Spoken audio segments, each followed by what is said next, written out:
go. There we go. I think it's like I always get anxiety, man. Whenever I go straight to this guy, it's like, is it? Don't fuck it up. Don't fuck it up. Is it on? Like, is it working? So I don't know, man. So this is Sega Master Tim. Okay. Oh. So now I think I followed you for a bit on Twitter, Yeah. but the reason why this is special is because this dude, you are the literal fucking game guide, man.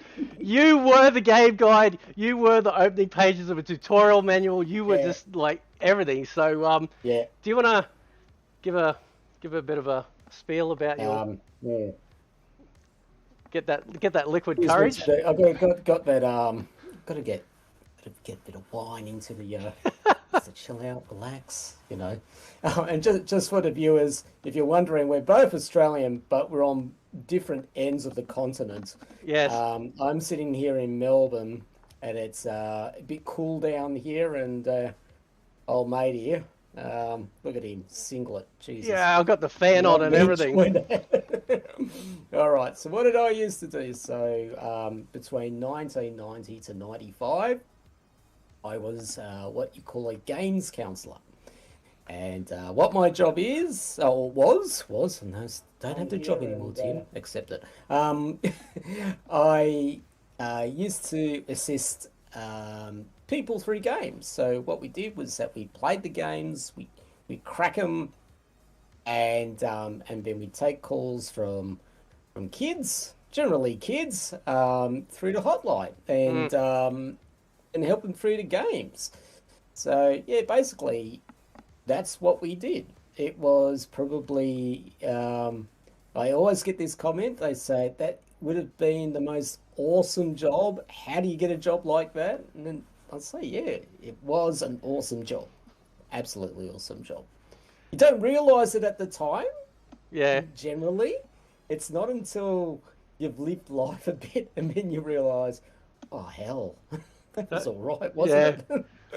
I should have done more to try and keep working for him. So that's what I did. That's so cool. Gaming counselor. I tell you what. Listen, man. There are so many Okay, hang on. Let me just rub the fingers up. Gaming journalists, right? Okay. Who are just. Oh, there needs to be an easy mode with all our games.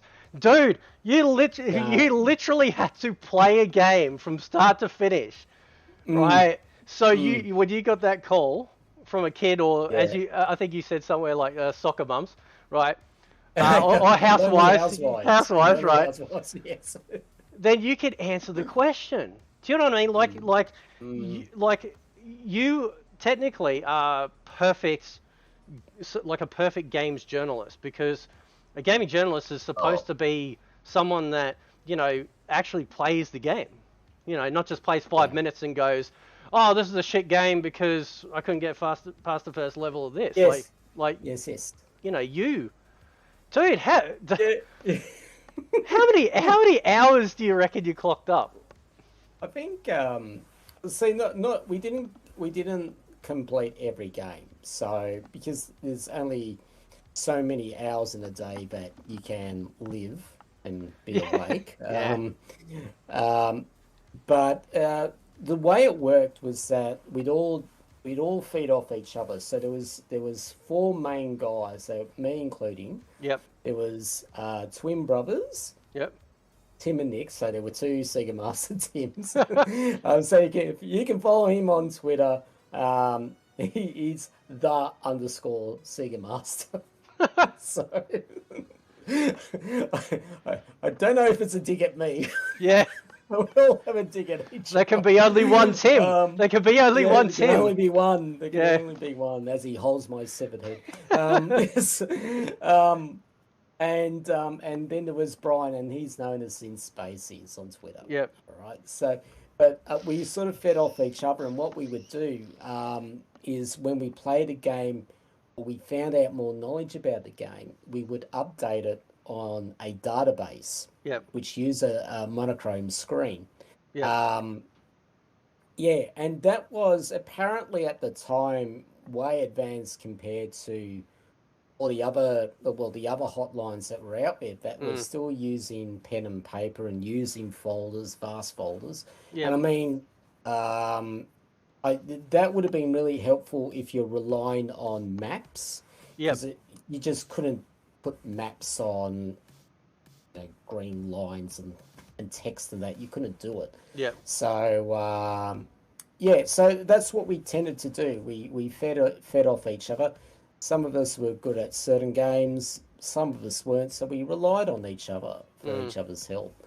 Yeah, but no, no, no. Probably the most daunting challenge I was given, because what we also used to do was reviews for Sega Megazone magazine. So Oh. yeah, right. So so all those So reviews good. that you've seen there, you'll see comments, the reviews from Tim and Nick and Brian and Yeah. myself.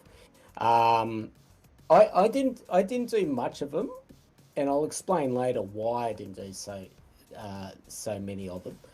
But we were given tasked to review a game, play the game as best as we could. So we Yep. got a lot of time to spend with them, and then give our views on that. And obviously, because the magazine was owned by Sega, it was obviously a leaning towards this is a great game, you Mm. know. Because you're trying to sell the product, you own the magazine. You're going to try and it's like You it's gotta free. you gotta It's pimp like it. advertising hidden as a review, Yeah. you know. Yeah. But that's a lot of businesses do that Mm. these days. Um, but with reviewing games, we were also uh, we started to do walkthroughs for games, Yep. and I got it was like I was about I was about to go home. It was like 6 o'clock at night, and the boss comes in and goes, she goes, "Oh, Tim, can you do something for us?" And I go, "Oh yeah, yeah, yeah, no worries. You know that game Flashback? Oh yeah, yeah, yeah. I played it a bit. Yeah. Mm. Uh, A little game. could you do a walkthrough for it?" I said, "Oh yeah, yeah, I can do a walkthrough for it. Can you have it done by 9 o'clock tomorrow?" So I had to play the game, um, crack it. Mm. Like I could get through up to the third round, third level, but Yeah. that was about as much. And the game had only been out for about a month, so Yeah. we were all still trying to learn it. So she goes, play it, crack it, do the walkthrough for it, and then go to the publishers the next morning. Mm. And I think they were in Woolloomooloo, somewhere around there.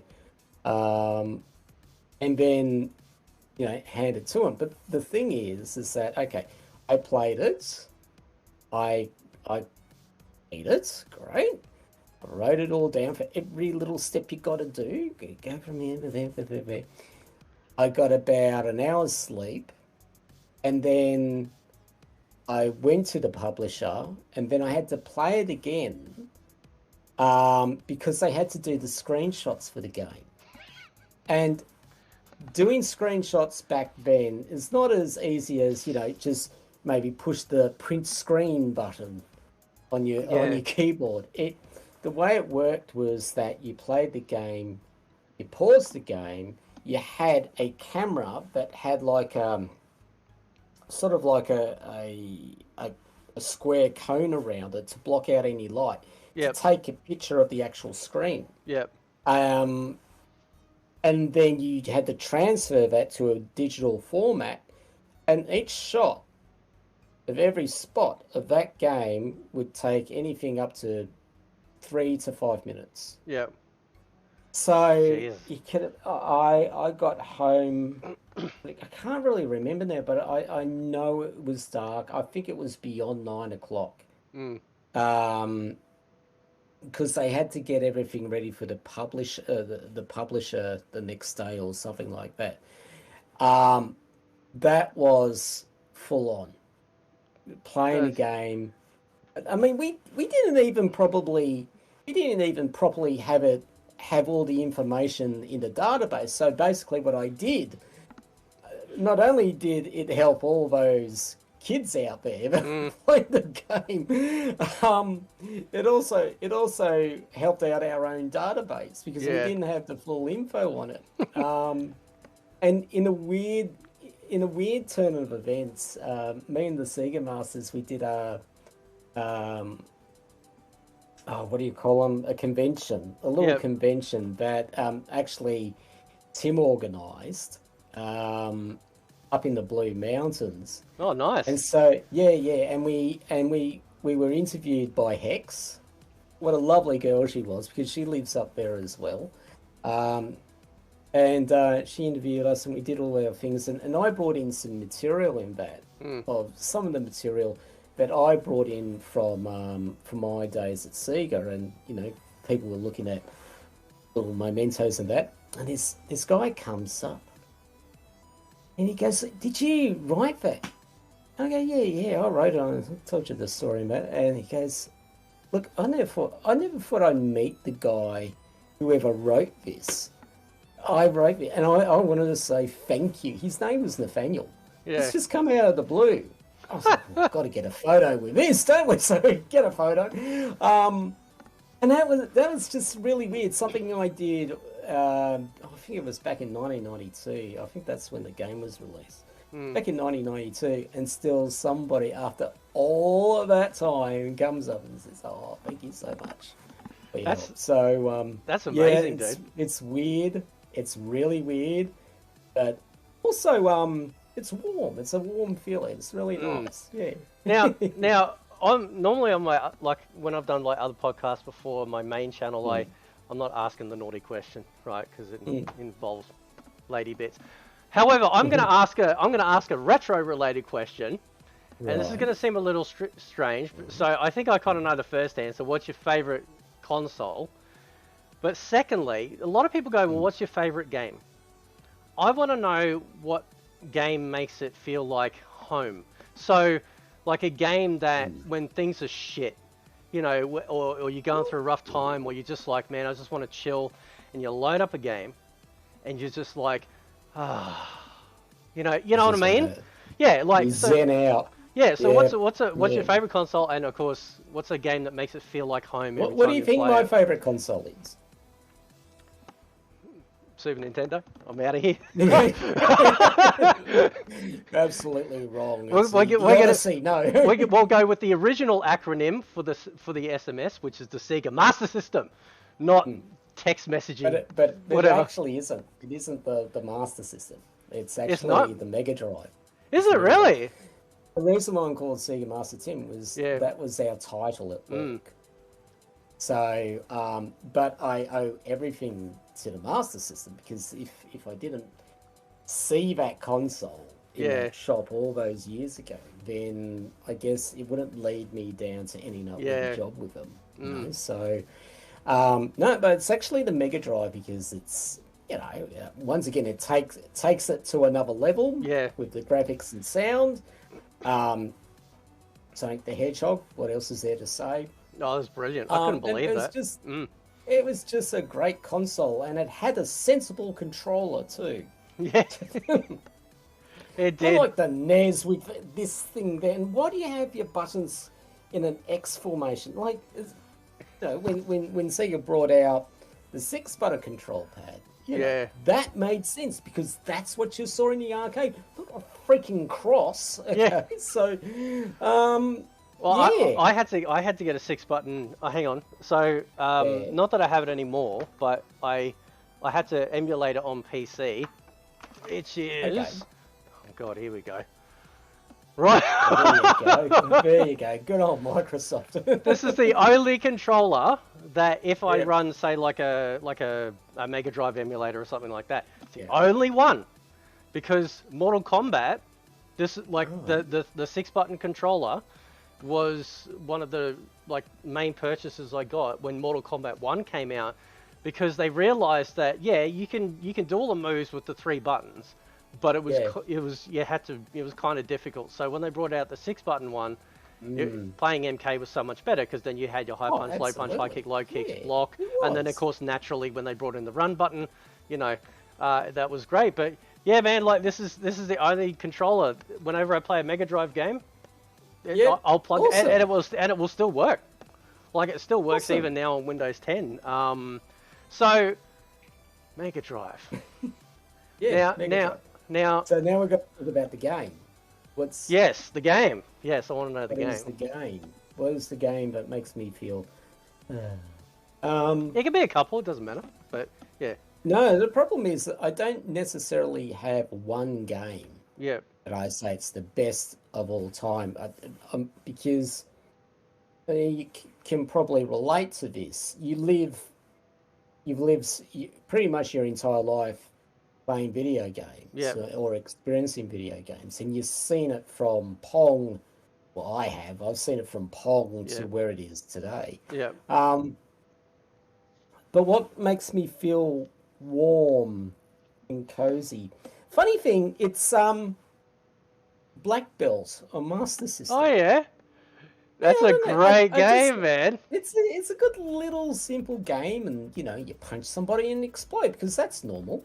But that's the thing. I relate to it because I think it mainly reminds me of my time being stuck in hospital all the time with my health. Yeah. And just remember playing that game a lot when I was in hospital. Yep. And there was this sort of, rhythmic feeling I got with it. I knew when to jump, I knew when to punch, I knew when to do this or that. And there was a certain sense of, I got a sense of security from that because it was certain. And I think when I didn't know what my blood sugars were doing back then with my health. And it was really unstable. So having that little bit of certainty was pretty cool, I thought. So that's the thing that makes me feel cozy. Yeah. A little game of Black Belt. And I play that every now and again on Twitch. Yeah. Nice. Yeah, it's good. Yeah, so that's my normie cozy fuel game. Even though it does involve destroying people and making them explode. No, that's okay. Like that's the warm fuzzy part. Their warm fuzzy parts are exploding everywhere, right? Yeah, no, I remember watching the attract mode because that's one of the things I think is really missing sometimes for a lot of games is that the attract mode. I mean, arcade mode. Arcades brought it in with obviously they've got to have things to entice people to come look at it. I remember. I think I was watching documentaries from the MK team. I think they were purposely making their arcade machines extra loud. So people are hearing like, finish him! There's like, hey, what game's that? I thought that was pretty clever. I remember watching the attract mode for Black Belt and thinking, how's that motherfucker jump? How's he doing that jump? I'm sitting there going, up. What the fuck, man? I don't know. I don't know if it was in the manual at the time or I read it in like a Sega Power or something. I don't know. But I eventually figured it out. And it was so cool, though, because when you find something like that out, especially even as a kid, it was like, it just changed the whole game. Suddenly, it's, because Black Belt's very two-level. Like, you got main level attack, but then you've got like the stuff coming in at the top. I think power-ups and stuff you can jump up and get. But yeah, I think my game is Shinobi, like Master System, just because I've loved ninja shit. I've always loved martial arts. And there was something. It's why I love Alex Kidd in Shinobi World as well. Yeah, because it was a great combination of. Essentially, I'll say Shinobi was a mascot. I reckon it was a Sega mascot to a degree back in the day. Not as much as Sonic or Alex Kidd. But the combination of those two worlds was really good. So it allowed... It took like a more mature theme with Shinobi and put it into a more kid-like theme, because it was very cut down. Like I in my review because I want to be the first game that I reviewed retroactively. Right. Yeah. I think I had a stroke. On that channel was I wanted it to be Alex Kidd in Shinobi World because, like, now I'm confused between that and Shinobi. I think both of them are warm for me because I love the music score. I love the music score in Shinobi World. It has this very upbeat theme. And then, you know, the obviously it's like a more sort of childlike sort of, world. But then Shinobi itself, you know, more mature, modified from the arcade. And that's actually something I wanted to ask you or talk to you about, because it was really cool seeing arcade games come to home console systems, but then they would change the mechanics of the game, you know, to suit a home console market. So Shinobi, you die in one shot. But on home console, you get a whole health bar. So did you find that a lot, you know, between the arcade versus home console ports? I don't know. The one thing I found, because Shinobi is one of my favourite games on the Master System too, I thought it was a great port.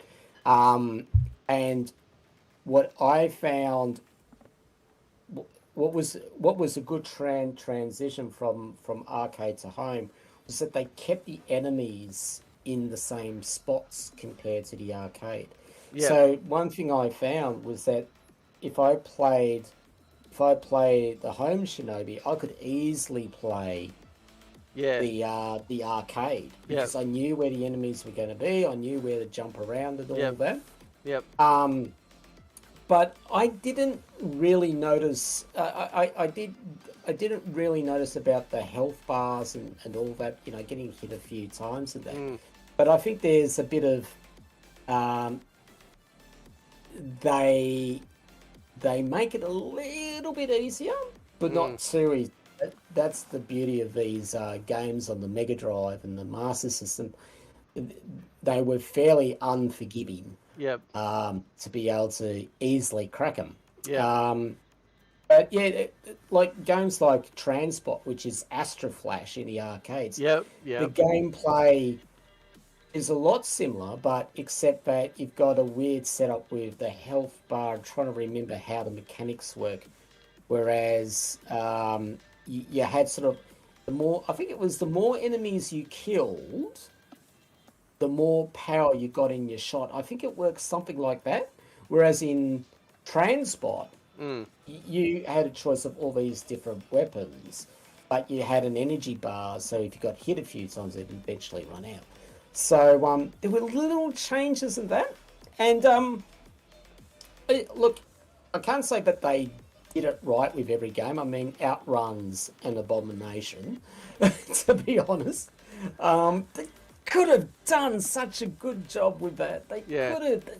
Bloody Sega, you could have got anyone who developed Sega, developed Outrun, just to come down and give a few pointers on what to do. But it just, oh god, it really failed. Was Transport, now Transport, I remember playing that. Yeah. I never felt like I was able to finish it. No, it looped. It basically looped. I'm sitting there as a kid going, what's this fucking end? Like, what's this game not ending? And now, like 30 years later, I find out that it's a fucking endless runner. It's just like a loop game. Yeah, it's the holy same shit. Choplifter. No, I only Choplifter. I love Choplifter, man. It's so good. Yeah. I only realised that recently because there's a guy, I don't know if you follow him, 8-Bit Boy, and he puts out I think I do actually. Yeah. And one of them was Choplifter, and I still have my record book. It's literally sitting there, and I had a high score of like 1.2 million, I think it was. Yep. And so anyway, I thought I'd be playing it, but I didn't realise I actually beat my high score, which was weird. The last time I had a high score for it, I actually dated it. It was 1990. I'll get it out now. One sec. That's all right. Oh, here we go. My record book. Oh, nice. Yeah, I I was a bit weird as a kid. I just love numbers. And so if I'm going to be in the hospital all the time, I might as well measure my performance, hadn't I? So, oh, here we go. So, 1,429,400 on the 6th of August, 1991. Jeez. And I've written in the new high score 1.7 million. But nice. When I played it again, I then remembered, oh yeah, my God, the game loops around. So well, well, see, that was kind of like the first games I started playing was the old handheld Game and Watches, right? And not a term that most people see. When you say crack a game, or when you say I clocked a game, young people are like, what, you beat the shit out of it and hacked it? Yeah. Like, what are you talking about, right? You know, Yes. and no, clocking a game, especially those handhelds, that it would loop around like you hit like 99, right? Because it's only got so much memory. Yeah, but it would keep the speed, right? So it didn't go back to slow speed again. It would keep the same speed, but go back, you know, to the thing. I had no idea they did that with some actual console games, right? I wonder if that pissed people off. Did you ever get people ring up and go, "This fucking game's not ending"? Like, is it broken? It did. I think it got to a point where they were accepting of it. Yeah. Maybe it's not supposed to have an ending. Maybe it's, you know, a forever game. How long can you sit in a marathon? You know, so. I don't think people are really disappointed. I mean, really, it would take a lot of skill to get to the end with a lot of these games for it to loop around anyway. Yeah. I think the most frustrating situation for a player in these past 40, 50 years where that has happened is when somebody's got to the end of Ghosts and Goblins. Ghosts and Goblins? I always get confused too, man, because they change the names. It's either Ghouls and Goblins, Ghosts and Goblins. There's two different. The one's a sequel. It's Ghouls and Ghosts or Ghosts and Goblins. Ghosts and Goblins, I think. Yeah, so the original one. Yep. You get to the end, you realise that's not the end. You have to play the whole bloody thing again. Now if you're sitting there, you've just pumped, I don't know, $20 into the machine. You get to the end, freaking ripper. Then you get told, oh no, it's not the end. I think that would have been the first, whenever somebody first discovered that, it would have been the first ever rage quit. Oh yeah, in history. It would have been. Probably the arcade was burnt down when they found out. So. I remember I worked at an arcade once. I hated working in an arcade because, like, it's not like it is now where they got like all this token stuff where you come up, you know, because all the machines then are modified away from actual coin. But back in those days, I remember, like in the 90s, I was working in Brisbane City in one of the arcades. God, I can't remember the fucking name of it. Anyway, but you had like this giant safe behind you. You were literally locked in like this box. Oh, you know, okay, yep. And you know, like I struggle a little bit with math, right? Okay. So you know, they'd be like, okay, well, you know, somebody comes up and they gives you this amount of money. Obviously, you give them that back in coins. But then when you, I think it was time zone. It was something else. There's a guy in the chat saying time zone, and he's got some questions actually for you as well. We can get to in a bit later. But by the way, I don't see the chat. I'm just. Oh no, that's all right. That's fine. That's all right. Yeah, no, I can tell you what's been asking. But it was some weird system with the money in the safe. You had to like exchange a certain bit out in this and record it. It was like, fucking shit. Yeah. But it was at that time zone. I think it was at that time zone. The very first day I started working there, the boss is like, oh yeah, you know, here's upstairs, you know, just where you need to get some extra stuff for the floor. Oh yeah, I was shot here. And I'm like, what? What the fuck, man? Just going that into the conversation. Just, oh yeah, by the way, I was shot. Yeah. Okay. Holy shit, man! This is a real old school arcade, and that made me think of the Rage Quit. This is a fucking looping ghouls and goblins game. Come back and bang. See, Sega Master, the other Sega Master, Tim, he ended up working for Time Zone straight after leaving Sega. Yep. And it was quite funny because he ended up working at the arcade, which was literally down the road where I was working. Yep. At a business called Bing Lee. Oh yeah, I've heard of that. Yep. Oh yeah, so electrical retail. Yep. How I got that job was a flick. That's another story. Anyway, but what he used to do was, like me and his brother would rock up and be after, like the place was just closing down. Yep. It was especially during the summer months, so it'd be daylight savings, and so we'd sort of like hang around and like, you know, you tell all the kids, okay, time to go, Yeah. Oh, but I want to play, and this is like when Mortal Kombat 2 was out. Oh yeah. Oh yeah. So that was center stage, and then he closed up the doors, but he left all the machines on for us. Nice. So here we had a whole bloody arcade. The Outrunners was there. Nice. All the pinballs, and we were just, you know, playing them to death and that. But the kids would be the shop was so big it sort of had two entrances. So one to a mall, was in Bondi Junction. So one was on the mall and one was on the street. But the kids would be on both ends, banging on the wheel. Let us in. We want to play some games. It's awesome. Absolutely awesome. Yeah. It's good times. Yeah, like we actually befriended someone that was like a manager at an arcade, so we'd go get like our fucking KFC and McDonald's, and then we'd go you go in the arcade, we walk all the way down the back, and then like we'd stand over the rope, you know, there was like a set of stairs, and we sit there, you know, and we're sitting there with the manager eating our lunch, and we felt like fucking kings, man, because all the other people walking in going, oh, I want to be like him. How do I get to sit with that dude? How do I be that guy? Yes.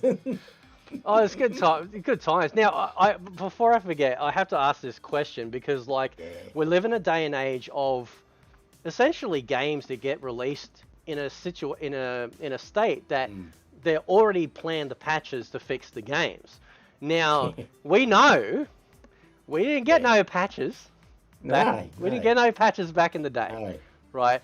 So, did you ever come across a game that actually was broken, yet they, or you know, or maybe I don't know if it's naughty that you can reveal, I don't know, but like, did you ever come across a game, you know, and know it was broken and then have to report that, and or did they get fixed, like, you know?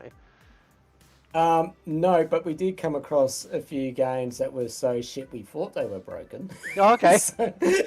Okay. Oh yeah, they were just terrible. But no, all games were completed.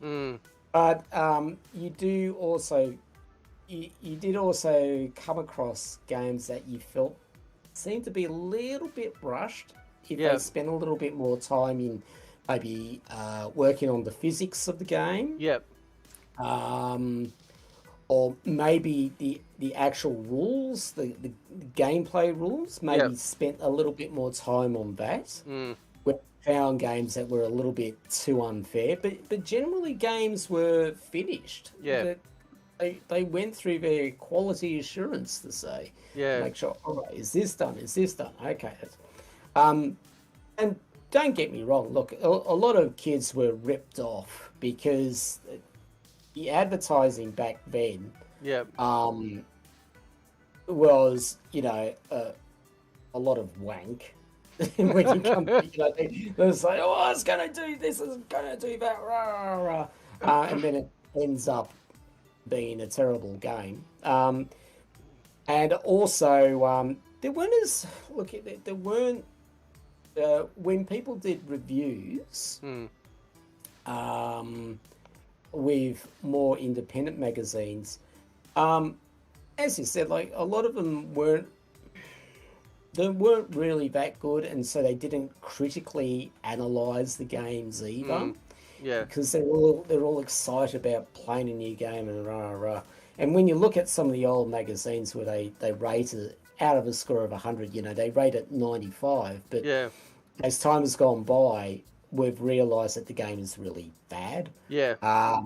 We see that a lot, and it's not because of age of it. It's just because there's been honest reviews from the general public. Yeah. So I think the thing that's helped with sorry, really, I think the thing that's helped with the internet is that you get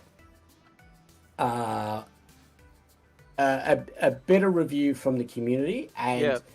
and the responses are sharp and swift. Yeah. There's no wasting, like here in Australia, as you would know, a game would come out and then we wouldn't get it for another 3 months. Yeah. Then the reviews wouldn't come for another 3 months after that. Yeah. Because there was really nobody in Australia doing proper reviews of games to say in the early 80s and the late 80s. So yeah, not like what it was in the US and the UK, where they've already had good established companies like magazines like CMVG and GamePro.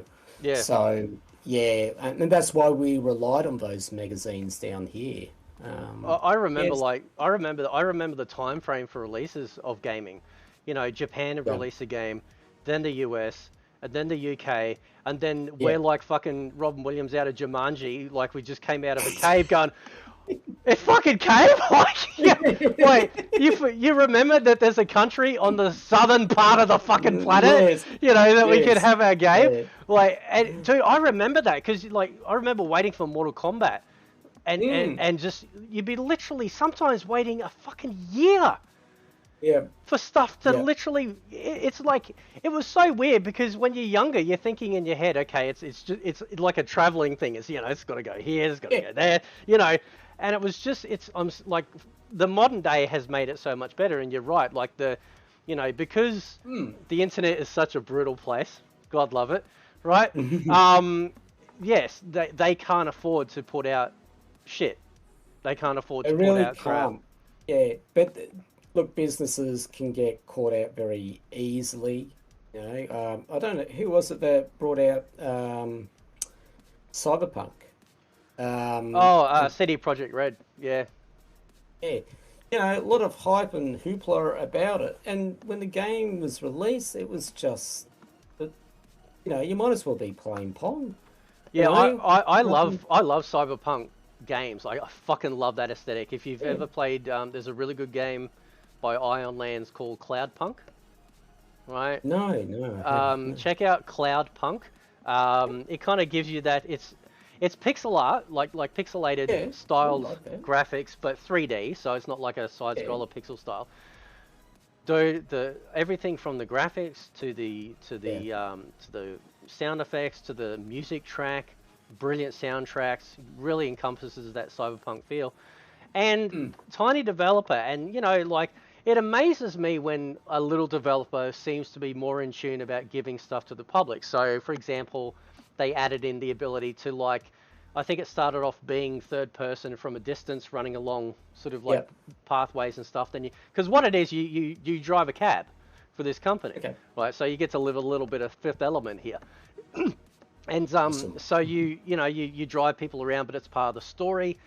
However, like when you get out of the cab, the camera would pull back. Then they're like, oh yeah, we'll just add in the ability to zoom in.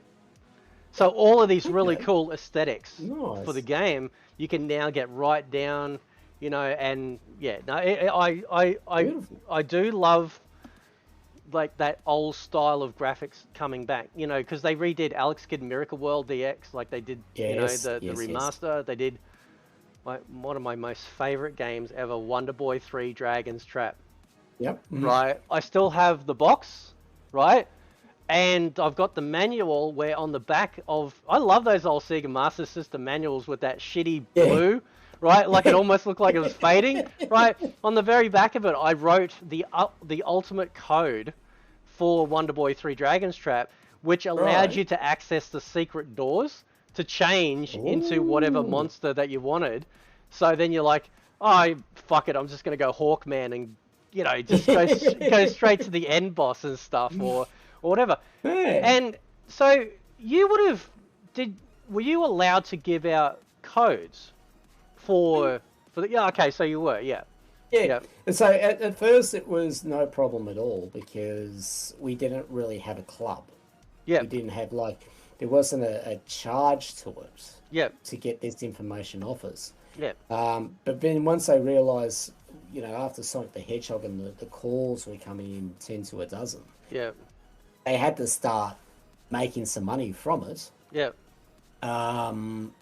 So they started doing club memberships or charging on a per minute basis. Yeah. And all of that. Yeah. Yeah, but generally when I first got there, it was just an O2 number, so a Sydney number. So if you were calling outside of that, it would have been a trunk call. Remember those? Yeah, trunk calls. Yeah. And if anyone's watching from overseas, we also call them STD calls. I remember that, dude. You say that. You say, "Oh, can I make an STD call?" And be like, "Well, you better go have your shots first, pal." I don't want that shit. Stands for standard trunk dial. But, oh god, I could have picked a better acronym than that. God bless the 80s, man. Fucking hell, dude. But that used to be a per minute basis. Yeah. Yeah. But they weren't making any money from it. Yeah. And it would have also been very hard for them to track as to where the calls were coming from because you needed to. So this is why 05 numbers are good.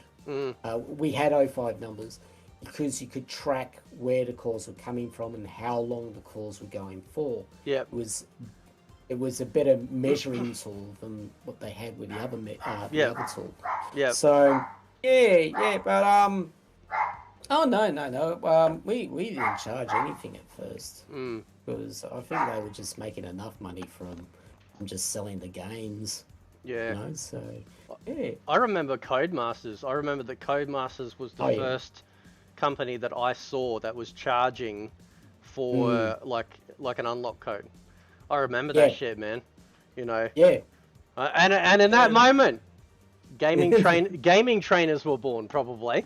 Maybe. Maybe. It was the only thing I knew back then. It's the only skill I had. I don't think I worked up to it. It was just I just knew something that other people didn't know. That was basically it. There was like going back all the way back to Shinobi for a sec because I remember. Yeah. I think it's the level where you fight the end boss, which is the lobster guy, like the samurai motherfucker, right? Yeah. And you go through that first stage, which I think is outside. I think it's outside the compound. Then you go in, and it's got that It's the only thing I can think of. Right. It's got the first level, which is like the red pylons, and the second level I think was blue, or the background was blue. But the actual aesthetic, every time I watch Big Trouble in Little China, right, it reminds me of that really awesome Asian, that really awesome Asian feel, right? Now, at the end of that first fucking level, like the red one, I think it was, right? I think it was that one. You had to jump from the last pylon here up to the ledge. You literally had to get, like, I'll use like pop figure. Here we go, Silver from Sonic, right? Okay. So if this is the edge, you literally had to get your fucking character with his like tippy toes, the edge of his booty, right there to jump up to do it. Like, and because controllers weren't like pinpoint accurate to a degree, right? You'd be sitting there on the controller like micro tap, tap. Can I try from now? And then you gotta like hope that you press up diagonal and jump to do it. Anyway, I figured a way around that. That I realized that if you won and lost and then used some of the bonus stages and their magic, you could end up with the float magic, right? So you had the float magic by the time you got to that bit, and you just went, me, fuck That's you. what I was thinking. I'm like, why was I? Yeah, why was I able to complete the game? And then that was what would have it been It's the to get? only part, even to this day, it gives me anxiety. Oh Still, god. because Okay, I if you fuck up that bonus stage, you oh can't just yeah, replay it you and go can't back. you You're like, can't oh shit, have I, and then yeah you go like, I've got to use like the multi-attack magic first, and then I've got to yeah do this magic, and then I'll get that magic, and then I've got to hold on to it, and hopefully that I don't press up and jump or whatever, or up and attack, which activates the spell, before I get to that part.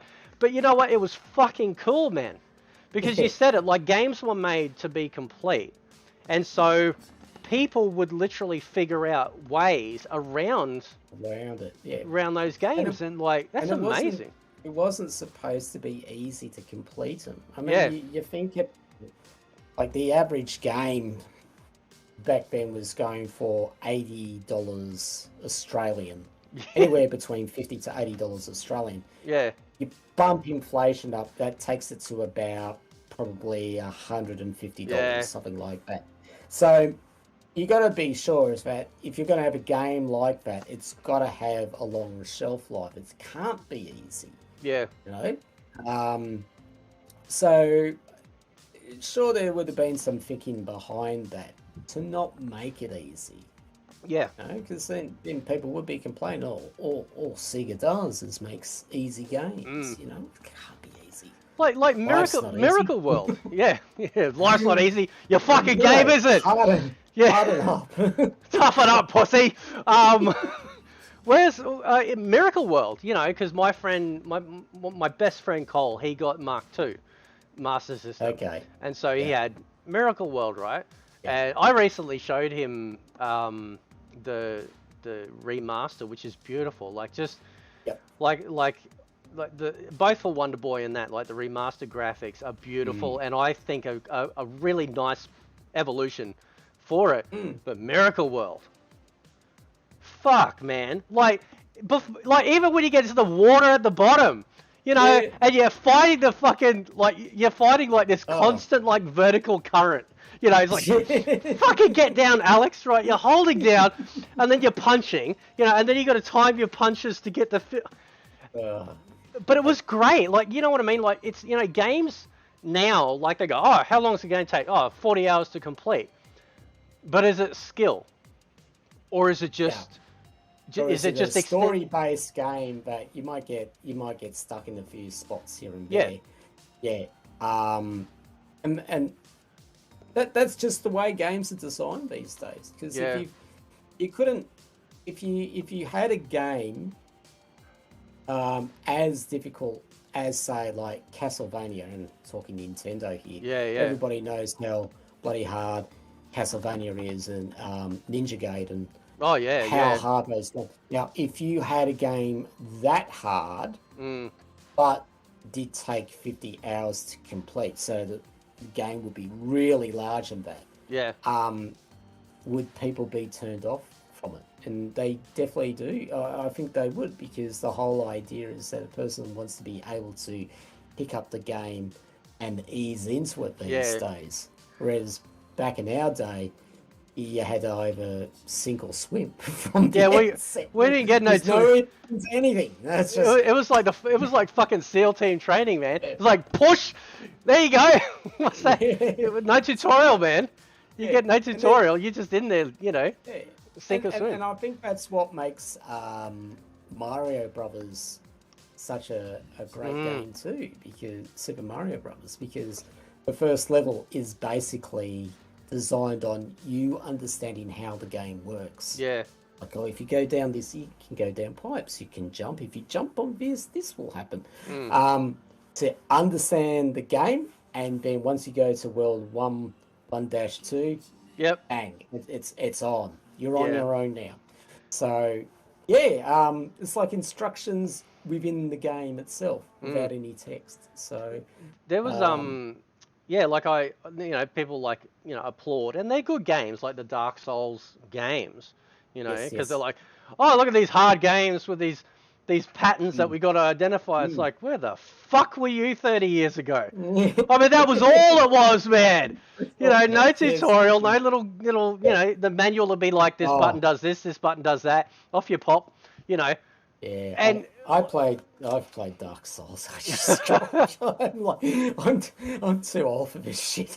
Quite frankly, I'll just stick with me bloody choplifter, mate. I'll be fine. yes, but you know, it's just like like it's just a testament to you know, to the philosophy of how game development's changed from we need to release a complete product to we'll give you like 75% working, and by the time you get to the shit that we know is broken, there's going to be like a day 1 patch or a day 2 patch, you know, or something like that.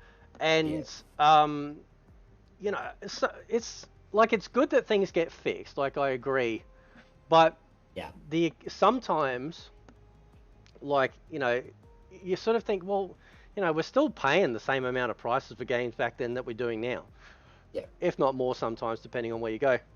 So what happened?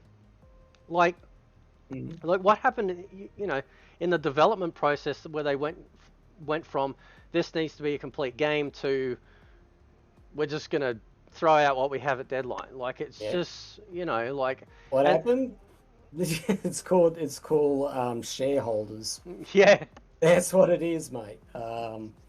It's like to invest in a video company back in the 80s was next to impossible. It was almost a case of not watching you or who you knew.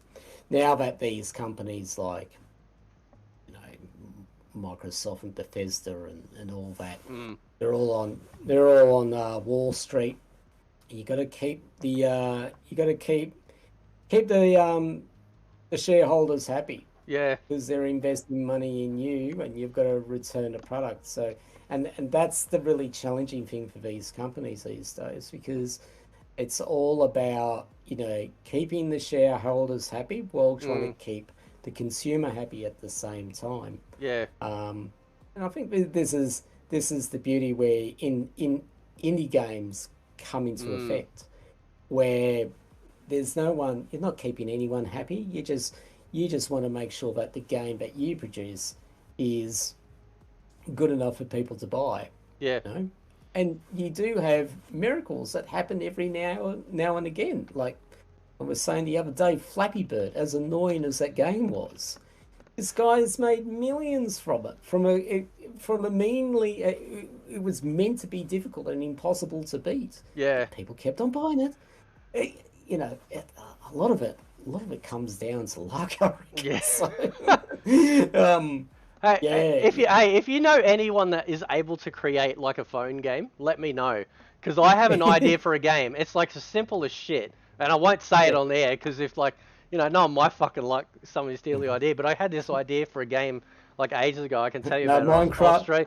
No, nothing like that. It's like the most retardedly simple game you could ever conceive, right? But I thought this will probably, you know, anyway. So, but yeah, no. So there's a publisher out there called Devolver Digital. So because you mentioned indie games, and I always sit up and take notice because a lot of their games that come out are very good. You know, they're really good. Very good, and they're very cheap. Yeah. They're very cheap. But I did like Katana. About advertising costs. No, that's right. And one of their ones I really love is Katana Zero. I've seen that. That is so good, man. You know, like you know, because it's got a little bit of a story element in it. But the notion of the game, I'm not sure if you know, is basically you go into a level, and then you've got to, like, you know, basically insta kill everything in that level to then progress through, right? It seems fairly normal. But you can die in one hit, but you've also got the ability to rewind. So it's kind of like connecting the dots, but figuring out what dots you got to kill first. And some of the shit can make you feel like a badass, you know, because you're going through this, you know. And so when you die, it just resets, and then you go, okay, well, maybe I'll take out this gun turret. I'll zip down here, take out this guy, and then stop here.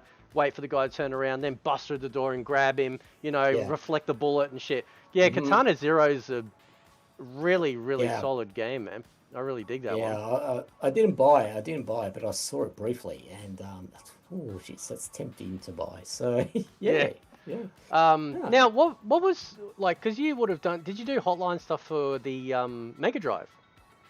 Like so, like how far up did the hotline stuff go? Was it only for Master System, or did No, that was for it was for all the products that are sold by Sega in Australia. so Mega Drive, Mega CD, Master. 32X? So the time that I was the time in which the Sega hotline existed, Yep. which was in Mascot in Sydney, just a few k's up the road from the airport there. Yep.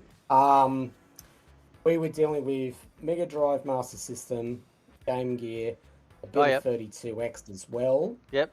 um, and then the hotline, just the Mega CD as well, um, and then I believe the hotline was sold off. Yeah, sold off in '95, when this just after the Saturn was brought out. Oh, yep. So, but they were covering all the things Yeah. at that time. Mike in Yeah. chat asked, did you cover the Sega C64 games too? No, Okay. no. We didn't deal with those. Yeah. Yeah, I've actually got a C64. Yeah, the hotline when the games were produced for games that were produced for C64 and Amiga and all that, Yep. they came under the brand of Sega Soft. So it's Yep. technically Soft that owned it, but they just wanted to focus on what was flavor of the Yeah. time. They didn't worry about C64 stuff at Yeah. all, you know? Mike, Yeah. Mike actually, that was one of his earlier questions. Actually, he said, "What was Aussie Soft like to work with? Were they all right?" I hate them. I hate them. Well, there you go. There you I go. have a job with bloody no, well, what was it like to work with? I think when I was, because it was my first ever job, I thought it was it's just awesome. I'm getting paid to play video games and that, and it was generally a youngish sort of crowd Yeah. there. So like Sega was sort of on two levels. We were on the bottom level, and they had all the admin stuff upstairs, and there was a warehouse next door. But generally, it was typical '90s vibe, I would say. You know, people were generally young. People in admin weren't exactly the most interesting people, because they're there to do a job. They're there to do a job. Yeah. You know, they got wife, kids, or husband and kids to look after and that. Yeah. And they weren't so all into games. Yeah. And then I mean, the marketing dudes were pretty out there as well. But it was just like, I think just being in the hotline, and we had the Megazone magazine crew Yeah. next door. So they were the ones that were, you know, typing everything out and drawing it all up. We were pretty much the buzz, if you want to call that. That probably a truer reflection of the gaming industry out there than people wearing suits and ties. Yep. So, yeah, that's what it was like. That's what it was like. I remember like, because I worked in a computer game shop called Metrosoft in Brisbane, and that was pretty cool.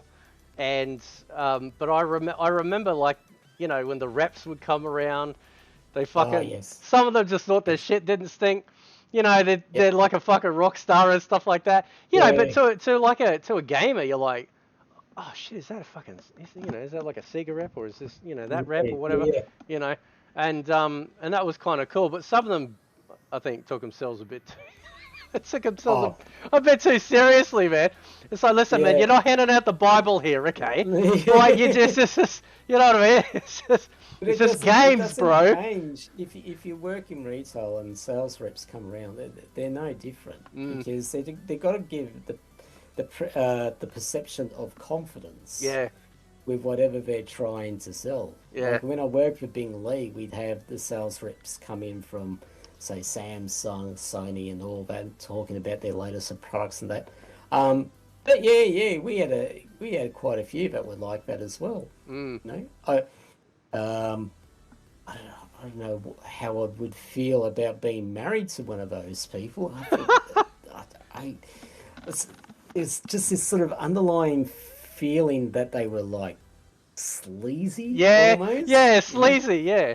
Yeah, You that's know, how it felt. that stereotypical guy that you see in the pub, you know, all Yeah. dressed up to the same, yeah, you know, Wanna check out my was it, games, was, love? was your dad a thief because he was stealing the stars? You know, just that sort of crap that you would hear. Oh, shit. I'm just so thankful I'm not. I never grew up to be like that. I think being brought up in the country has helped me keep me levels. Yeah. So. Now, I spoke about this. I can't remember who I spoke about this the other day, but I'm gonna divulge a couple of naughty stories, right? And they shouldn't be incriminating now because I didn't do it. One I sort of did, the Okay. other one I didn't, right? The first one was because you used to rent out like Mega Drive games, right? And Yeah. my friend had a copy of Tetris that he owned. Right. And one day he had the bride. This is like, when they talk about piracy, downloading stuff, right? Yeah. This dude was like at the pinnacle of piracy. Right. He decided to Right. swap out the guts of Mortal Kombat 2 and swap it with Tetris, and then and so when Mortal Kombat 2 went back to the shop, it was the Tetris insides. Okay. Like that was like literal physical piracy that he was doing, man. I don't know if he ever got busted or whatever, but I'm just sitting there going, what the fuck? He's sitting there screwing off the backs of the case. It's just. God. Seems like a lot of hard work to just bloody. Oh God. And the other one, I actually did get in trouble for this because like we were teenagers, we rented out micro machines on the Mega Drive, and maybe people don't realize this, but all the old cartridges, they saved all the information on the cartridge. That's right? Some of them, yeah. So what did we do?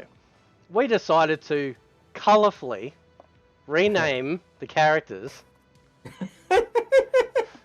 We're teenage boys, right? So you can imagine the shit we came up with. We had no idea it saved, right? We actually had no idea. We sent it back to the shop, and then I get a phone call because some little toddler took the fucking game home, and he's playing with characters like titties and pussy. Shit like that. Right? I mean, you can't do that anymore, can you? You can't do that anymore. God. But could imagine a good Catholic family, like his family says, oh, we can't have any violence. Let's just have a nice driving game. Yeah. Well, we probably fucked up that poor kid for life, Yeah, but did you ever because I thought of that because I was thinking because you dealt with the Mega CD, and I remember when Night Trap came out, right? Yeah. Did you ever have anyone call up about Night Trap? Like obviously you guys were there to help people, but what did you ever did you deal with complaints, or was that like another department? Like, was there any controversy on Night Trap? Not necessarily Night Trap, because it wasn't a cheap system to buy, and B, games weren't particularly cheap either because it was a whole new format using CDs. Yeah. CD-ROM. So, but we did get complaints about Mortal Kombat. Yeah. Parents ring up. This is not on. Yeah. We'll say, well, fine. There's actually a way that you can turn off the blood. Yeah. If you wanted to do that. And we were in a time when there was discussions about censoring, putting ratings on games Yep. like they did with movies. Yep. Because, to be fair, it was maybe getting a little bit out of hand. Yeah. But I mean, I look back at Mortal Kombat, and that's nothing. Yeah. But I think if we didn't put ratings on games back then if it didn't happen back then, it would definitely been happening now. Yeah. Especially at the latest edition of Mortal Kombat. Yeah. Mortal Kombat 11. Yeah, there would be outrage.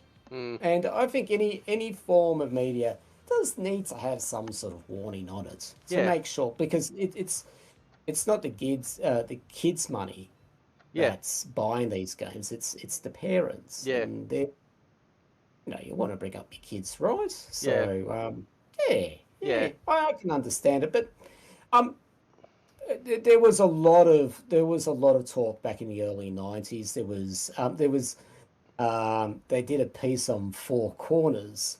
Oh my God, Four Corners! And yeah, I love Four Corners. Wow, is it still going? Yeah, is it really? Four Corners, yeah. Oh God, I don't watch any TV at all. It's good bloody journalism, not like the bloody Murdochs. Anyway, because the whole virus is Dan Andrews' fault. Yeah. When we had the earthquake down here, we were just waiting for the Sun Herald to say that it was his fault that he caused the earthquake. But there was a piece on there where Sega was actually on the episode about violence in games. But the funny thing is that they had a mother on there. Yep. That had her kid, and they got a set in a room and all that. And her name was Diane. And we said, here's a person that plays video games. She was actually one of our competition winners and got a year's worth of free games. Oh shit! Yeah, but I mean, she wasn't going to say anything bad to start off with. But the other thing, what they didn't realise, is that she was actually one of the hotliners. So of course she's not going to say anything bad. But she sat there and says, I play games because I like to relax. I like to play these sorts of games. There is violence, and I think maybe there should be some sort of rating of that. But everything's all good and normal. Yeah, so Di used to work with us. But hopefully I can find that episode for Four Corners, because that'd be cool to watch. It had Kevin Burmeister, who was our boss. He was on the show as well.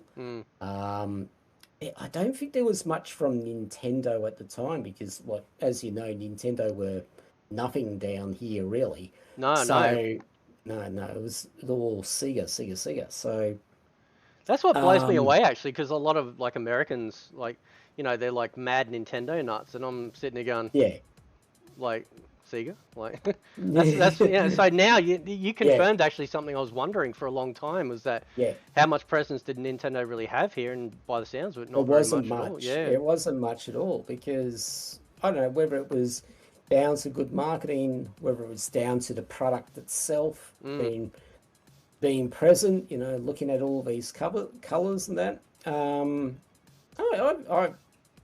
I just think it was handled well, better than Nintendo. But that obviously changed over time when the N64 came out, and the SNES came out as well, and that started changing things a bit. Yeah.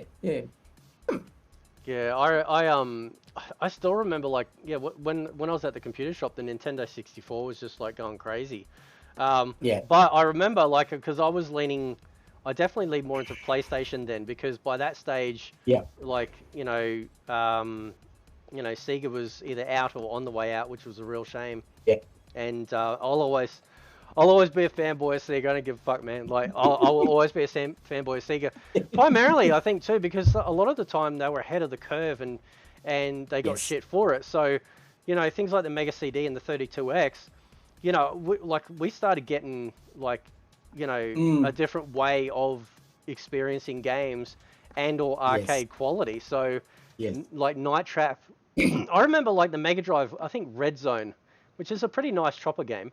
Yeah. Red Zone, I think was one of the few games I can remember on the cartridge that actually had essentially full motion video.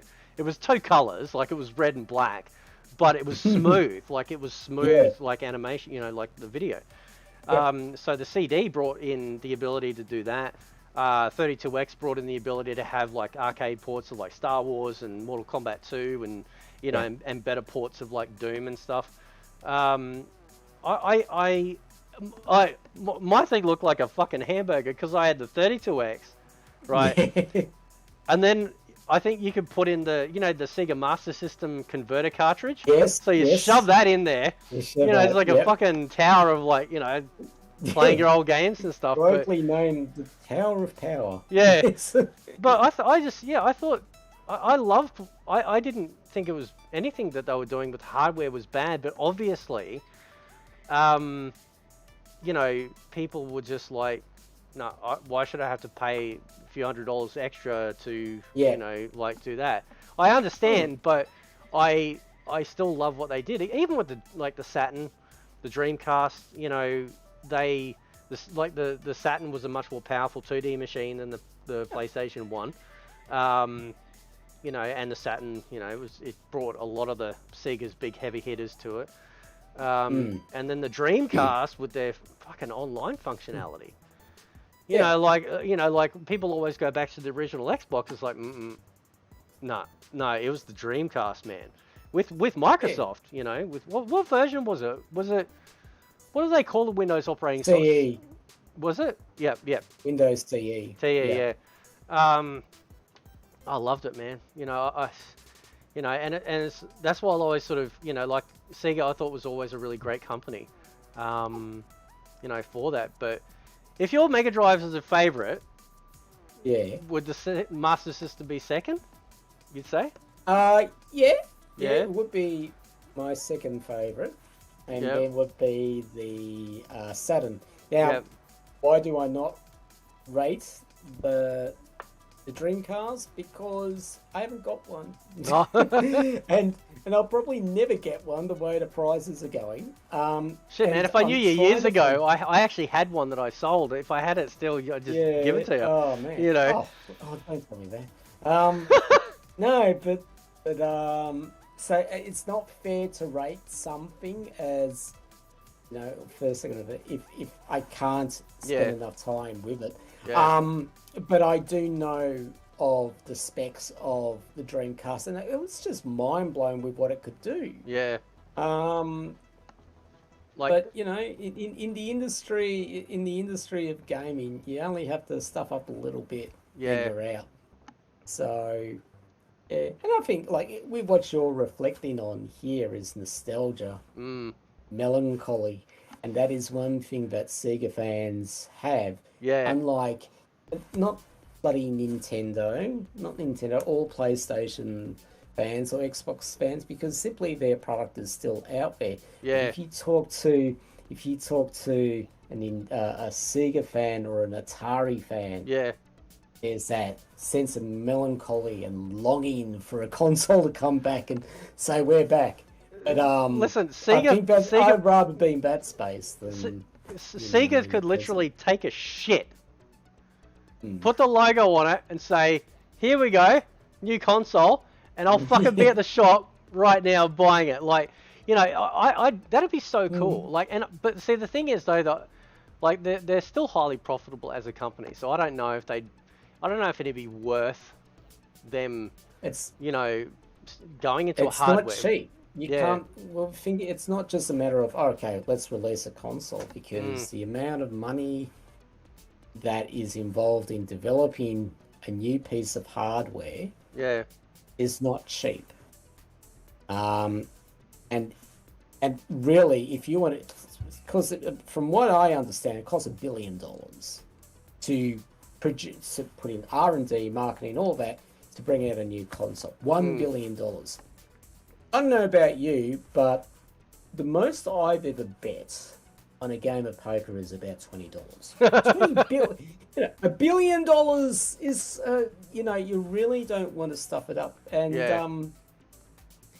And I think people are too critical these days. As I said, it's great that the internet, allows people to give swift judgment on something, but they can also get it very wrong, and it's a very fast society these days. People want things 2 days ago. Yeah. So, give it time. Give it time.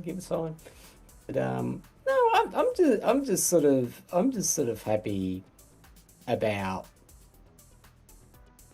being part of a conversation, part of a time that doesn't. But a lot of people have fond memories about, or very curious about, and I don't think you would get that so much from a Nintendo person if they work for Nintendo, because they're still there in the console industry.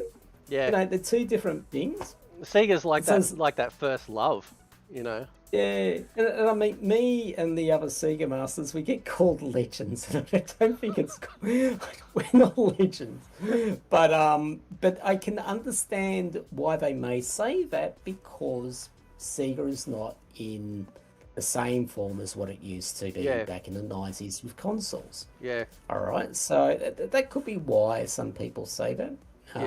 But I just say that I'm just an average Joe Blow with an interesting past. So it's about the way it goes for me. But it is, well, like you are a legend, because the thing is though, like I love talking to fellows of our, I want to say age, I'm going to say stature. I'm going to say stature, right? Yeah. Because it was some of the best memories, and especially for you're right with Sega, because they're not part of that particular game anymore. In some ways, maybe it's increased the cult following to a degree, because when people start looking back and going, dude, fucking Saturn was a beast, the Dreamcast was a beast, holy shit, and their libraries, especially for the 16-bit era and the 8-bit era, were just fucking huge, dude. They were just they had so many games, out there, and I just I'm sure in America, obviously, people are nostalgic for earlier Nintendo stuff and like that, but I think it is different. It's different when you're not part of that game anymore. Maybe it's the same feeling when I love watching old 80s stuff, and my son's old enough now that I've been starting to show him some of the older movies like Predator, Commando, stuff like that. Yeah. And I'll be like, that's a real explosion. That's either a miniature set or a real fucking building that they blow up, right? This ain't no CGI. They literally did this shit. If you see some guy fall off a roof, that was a dude falling off a roof. That was a car flipping. And he's like, wow. I'm like, yeah. No, and even he says something feels more organic about the older stuff, because of sorry, go on. Yeah. I was going to say, you're showing your young lad these old 80s films and that. If he is to become a man, his rite of passage, the film he has to watch is Bloodsport. Yes, he's watched it. Very good. He's a man now. He's a man. Although he, I think probably every person hates that scene where the fucking the big bad guy cracks that dude's shin. Oh yeah. He hates that bit even now. He's like, oh, right. Oh, but the rite of passage. Oh god. There's that meme I've seen on Twitter, which is 80s action heroes and then modern day action heroes, and it's sort of, it's not just the fact that we're big and buff, but again, it's sort of there was this, I don't know, man. Maybe it's just There we go. Fucking nostalgia's kicking in again. Yeah. It's just like things feel and just seem a lot better they used to than they do now. And I know probably every generation says that, but Yeah. something feels like it is permanently shifted. You know, people look back on the 80s and 90s, even the 2000s, with this sort of like reverence, and it's got to be probably because of the internet. When the internet kicked in, and it took a little bit, but something's changed, you know. And Yeah. I don't know, like, yeah, you know, obviously the sharing of ideas and thoughts and just instantly, like, you Mm. know, whatnot. But, you know, like, things feel like they've changed, and sometimes not for the better, right? Oh, of course they haven't. You know, like you know, there's, you know, everything's got to be political, right? Yeah. Everyone's got to be included. Everyone needs their own little safe space, you know. And it's like, you know, because they go, you know, because obviously, you know, they talk about how women look in video games and stuff like that, and it's like, listen, idiot, I didn't look like the fucker out of Golden Axe or Rastan or Shinobi. I didn't sit there and complain about that. I'm just, you know what I mean? Like, that's the fantasy, and people, you know, I miss that fantasy element where The most you ridiculous thing I've heard, because they always say that, you know, if a kid sees something, you know, that's not particularly good, that they're going to be scarred for life, or they'll end yeah, up this way. And the most ridiculous thing I've seen recently was uh, kids are playing the games that were played that have been played in Squid Game, oh, and teachers and parents are losing their crap yeah, over this. I mean, Christ, I used to play some of those games, you know, like red light, green light, but we called it something else. I yeah, can't yeah, even yeah, remember. yeah. British Bulldogs, for crying out loud, you know. Oh yeah, yeah. or what was that game? Oh, I can't remember the game, but just everybody would be. It's sort of like dodgeball, but you played with tennis balls. Oh, Brandy. Brandy, that's it. You know, that didn't scar me. Well, hang on. If you hang on, wait, hang on. Yeah. Sometimes we'd wrap it up with tape, like Oh, yeah, electrical well, tape. that would hurt. But no, but what I'm saying is that it hasn't scarred me for life, No. because that's life. That's part of growing up. Yeah. And now, you know, there's a film on, you know, or play Squid Game, and things are happening in that. They're not going to seriously pull. Oh, sorry. Well, they're not going to do the same things in those games. They're just going to have a heavily modified version of it, and Yeah. no one dies. Yeah. You know, it just, come on. And it's like that old argument, you know, video games cause murders in the US, you know, bloody school shootings about. How about look at your gun laws for a change, you know, because we don't seem to be doing it here. Yeah. We still watch the same films and play the same video games as you do. So... Plus, how do they explain the Crusades? Exactly. Like, they didn't have no fucking PC back then, man. No. Like no. what? You know what I mean? Like this is, but see, this is the thing is like, you know, people. The unfortunate thing with society now is that people either have to be pigeonholed or washed with like this massive brush. You know, it's like, oh well, if one's the same, all's the same. But at the same time, oh, we need our own little sort of safe space. And the reality is, people need to get back and just look at the individual person. And figure out with that individual person. If somebody goes to a school and shoots up a school, it's not because they're white or black. You know, something's wrong. Something's happened in their life. See what's causing the problem. Yeah, right. Like, what's the root cause of that? Don't look at video games as you get out. I think they've done lots of studies that have proved that games actually don't do that. They do, but still the senators over there will bang on about it. And there is no proven evidence whatsoever.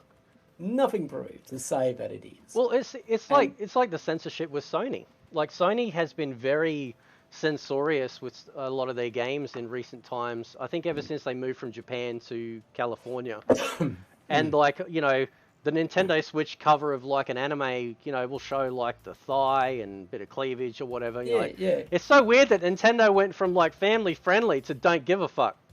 You know, like, Yeah. it's so funny, like because they realize that boobs aren't going to hurt anyone, right? But Yeah. Sony, like, and this is the downside of the internet is that, like, unfortunately, a lot of people think that Twitter's real life, right?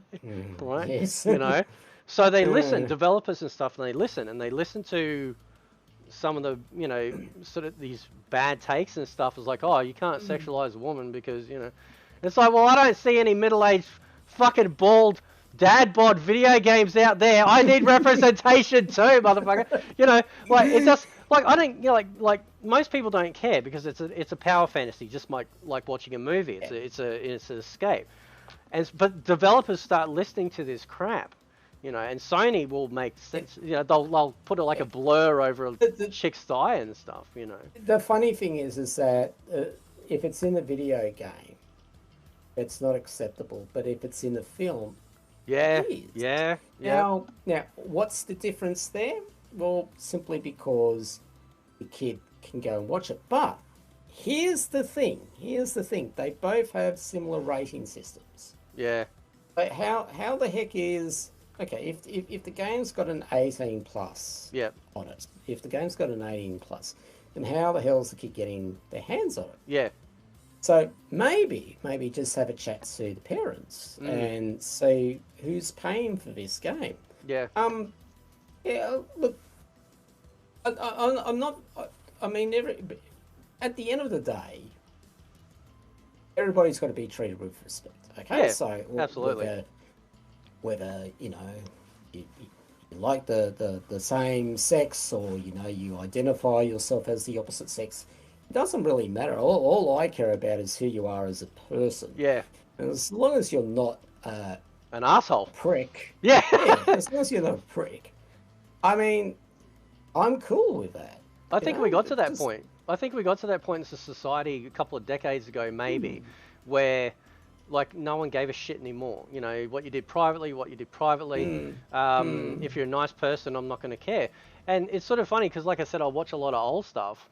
You know, and you know they always try and go, oh, we got to have diversity, this or that. Well, it's like, where the hell were you in the 80s and the 90s? Like I'm watching like, you know, lots of movies and TV shows where I'm seeing every race, right, in all of this stuff. I think there's a whole generation of people that think that stuff only started with Netflix. Yeah. Right?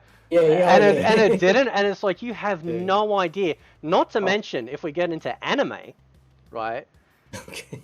Right, when they talk about like anime's been diverse for the longest time, and also probably of all media has probably so much of it where women are actually the main characters and you know forwarding the story, but they did it well.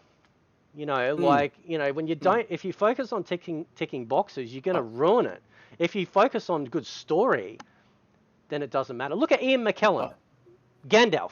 Right? Yes. He's a raging homosexual. No one cared. No one gave a shit when it came out, right? Because he's great. He's a great dude. He's humble. You know, he played Gandalf perfectly, and no one cared about his private life, and that's the way it should be. And I don't think anybody really cared. I think over time attitudes changed. Like, you know, the stuff that we used to watch before. I'll sort of sit back and go, a little bit uncomfortable right now. I don't know where I shouldn't really be saying that. I mean, with Australian law, for example, that's changed over time with people's attitudes towards certain members of society. So it all started off in the 70s with the Anti-Discrimination Act. Yep. And then we moved from that to the Sex Discrimination Act. Yep. And then it was Disability, then Age Discrimination Act, and the latest one that we've had put into this country is the Same Sex Act, allowing same sex. Attitudes change over time, and they'll never be the same. And you can see over time that we've become more accepting more accepting. I think we've become more open-minded, but there'll always be a small percentage of people that will be against whatever because they just want to be against things and will not want to educate themselves. Yes. So, yeah. That is true. That is true. Now, what is the worst game that What you is the like? worst Like, game? what is the worst What's the game worst game I've ever picked up? from yeah, like from the old times, not modern times, because there's probably a bunch you could do that too. But like, what's like a game that you just like? This is just. Did somebody just put shit in a cartridge case? Yeah. Has there been It's a game rather like that? funny. I honestly thought that E.T. was the worst game Yeah, for the that's pretty 2600. bad. I thought it was, but when you find out the story behind it and the reasonings for that, Yeah, you can give it some a fair call. yeah. So I would actually say, uh, Fist of the Northern Star on the NES is the Okay. worst game, because Fist of the North Star is what it is called on the Master System for Black Belt in Japan. So Oh. there was a Master System one and there was a NES one. Oh. You play the NES one, and it is shite. In matter of fact, if you were mentioning about uncompleted games, Yeah. that is one. Damn, Because that does look pretty shit. and I don't really understand the purpose of its game. There's a stage where you jump up certain levels, Yeah. and if you miss, like, there's a little gap to make you go up to the next level. If you miss the gap, you actually end up on the level of bricks where all the fonts are for your score and that, and you're walking up there, but you're not supposed to be. That's how bad it is. That sounds It like the is trick a in Super Mario where you can jump up the top and just run along the ceiling to get to like to that hidden bonus room to go down. Yeah, but that's a cool little bug. This Yeah. is not cool. This is just crap because it doesn't give you any benefit whatsoever. None. It's just rubbish. And I thought, I thought I give every game, like, not all games are great. I get that. I Yeah. get that. But this was Yeah. this was really rock bottom. I don't know, and it's such a shame because Fist of the North Star has a big following. I just, oh god, it was just, yeah. So I say don't do yourself a favor and play this game because don't even try and find out. It is horrible. It is just bad, and it's not a dig at Nintendo. It's just this game is just Just shit. crap. Yeah. Fist of the North Star. There's a game on the Mega Drive called Risky Woods, right? And it's the only time I ever felt conned because it's actually a nice looking game. Because like I remember, you go into like Big W, and you'd look at the back of the case before they started putting them in the plastic thing so people couldn't nick them. And it looks really good, like the artwork looks really good and stuff like that, right? Yes. I get it home and it plays fine, but my god, it's fucking unforgiving because it's got endless spawning, right? So you can't sort of like kill shit and just stand still and take a breather and go make a sandwich. This shit just keeps fucking like coming and coming, and I felt like the jumping mechanic, like the movement felt a little bit off too. And I know it's probably not the worst game out there, but I remember it just, I remember just getting it home and just going, fuck! I actually felt ripped off. Being an EA game at that time, because games from EA were really good. Back then, yeah. They were killing it. Yeah. Oh, but hang on, it's got Sega's seal of quality on it. Oh, yeah. I remember that. Let's just mark ourselves and say how good something is. So Mike asked a question. He goes, "Were China bootlegs a problem for you guys? Sorry? Were China bootlegs of games a problem? Like when you were at Sega, did that ever come up? You know, of those bootlegs or anything like that?" Not really on our side. It was probably more with the tech guys, because a lot of the consumers didn't understand their rights. Yep. So if somebody in a suburb like Cabramatta, for example, you'd find a lot of bootlegs that have been brought in from China and Vietnam. So it might all look the same and that, but when you put the game on, it's just it's not right. Yeah. And so what they would do is that they think, oh well, it's got the Sega brand logo on it in the game, so it must be Sega's problem. Yeah. They didn't quite understand, that we can't help them out because it's not actually one of our products.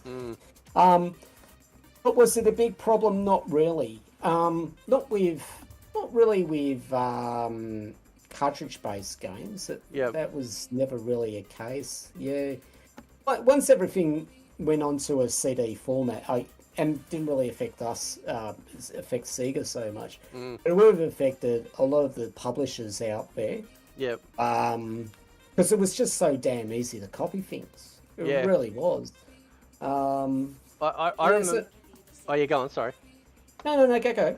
Oh well, I was fucking outing myself here. So I remember when the PlayStation 1 came out, right? It was, it was great and stuff. I remember going into the Maya Center in Brisbane after school. I'd go all the way to the city after school and try out, because there was, I think, Mortal Kombat 3 was coming out on it, Tekken, Warhawk, and I couldn't get over the audio, really beautiful, wonderful Red Book audio and stuff like that. And then I found out, down the track, that Australians were getting the worst version of every game that was coming out because of the megahertz rate, right? So megahertz, being 50, and then the big fucking borders as well. And I don't know, I didn't find the guy, but a friend of mine, he knew someone that was basically importing what they call silvers. Right. Which were, obviously copies of PlayStation games. Yes. And they were silvers because they weren't the black, disc cover, the black disc color that you had. And they had that sort of shitty plastic in it around it, and the fucking Asian writing all over it.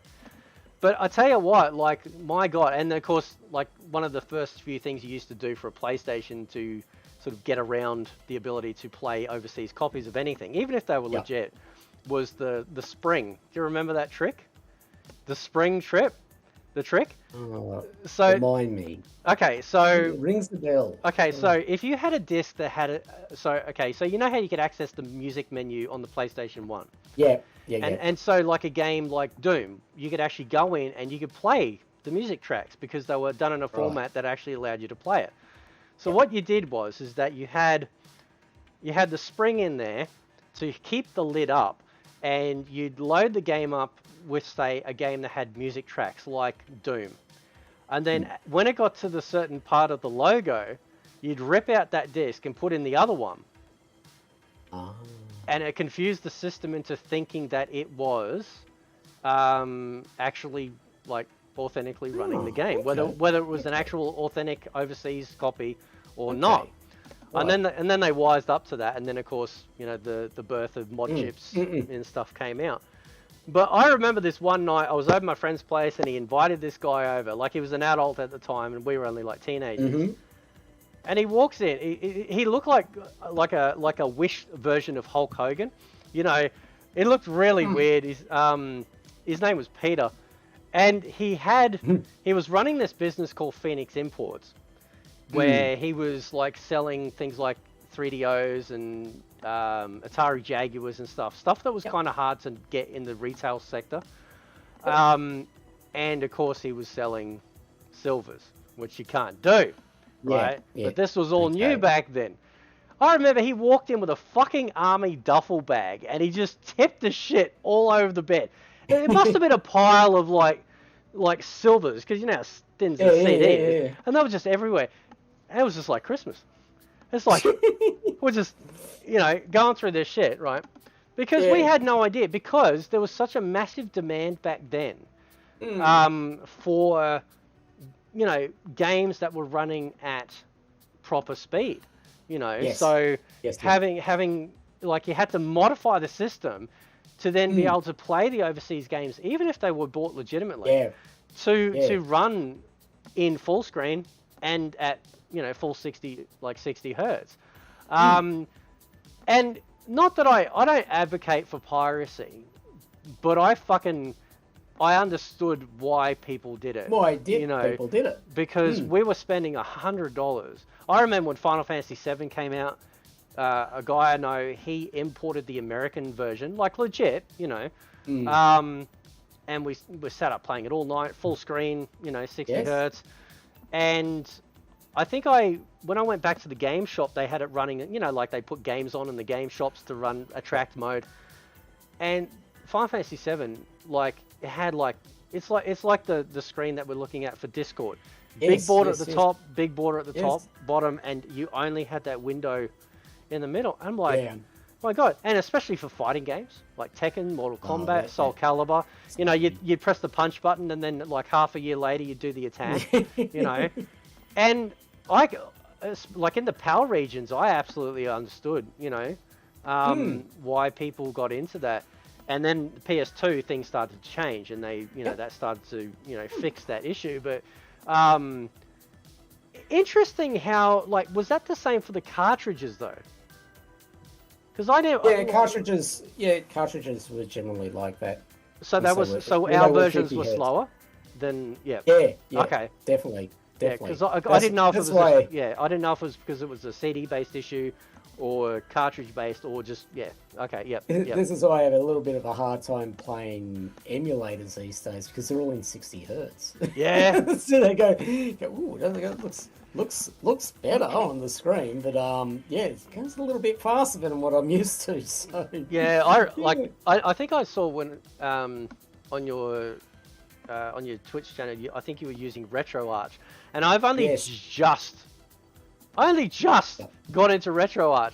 I'm like, God knows how old behind, because up to that point, you're running MAME, and then you're running like obviously the different emulation programs and stuff. All the calls, And I still kind of lean back into that. Yeah, it's a little old, I don't know, a little old school, even with the emulation side of it. But I do like RetroArch. I do like the streamlined, like, nature of it. But like that's true. It's like you're playing these games that we had no idea were actually like gimped, so to speak, for our region. It's crazy. Yeah, but we always get the short end. You always get the short straw in Australia. I mean, just ask the people that use Adobe down here. Yeah. So I was hearing the other day, we pay hundreds of dollars for a product that is the exact same product in the US that is at a fraction of the price over there. I mean, why? Why do you want to screw us over? Do you not like your consumers, your customers? Yeah, I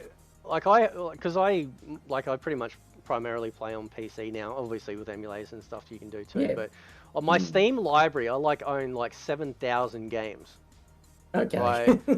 Like legit, obviously.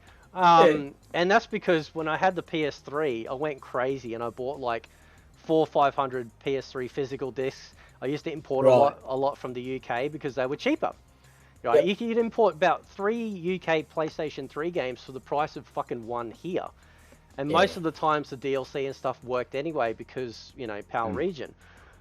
Anyway, and so I went into EB Games a few years back, and because I'd always gamed on PC, but I mostly was playing on PS3 at the time.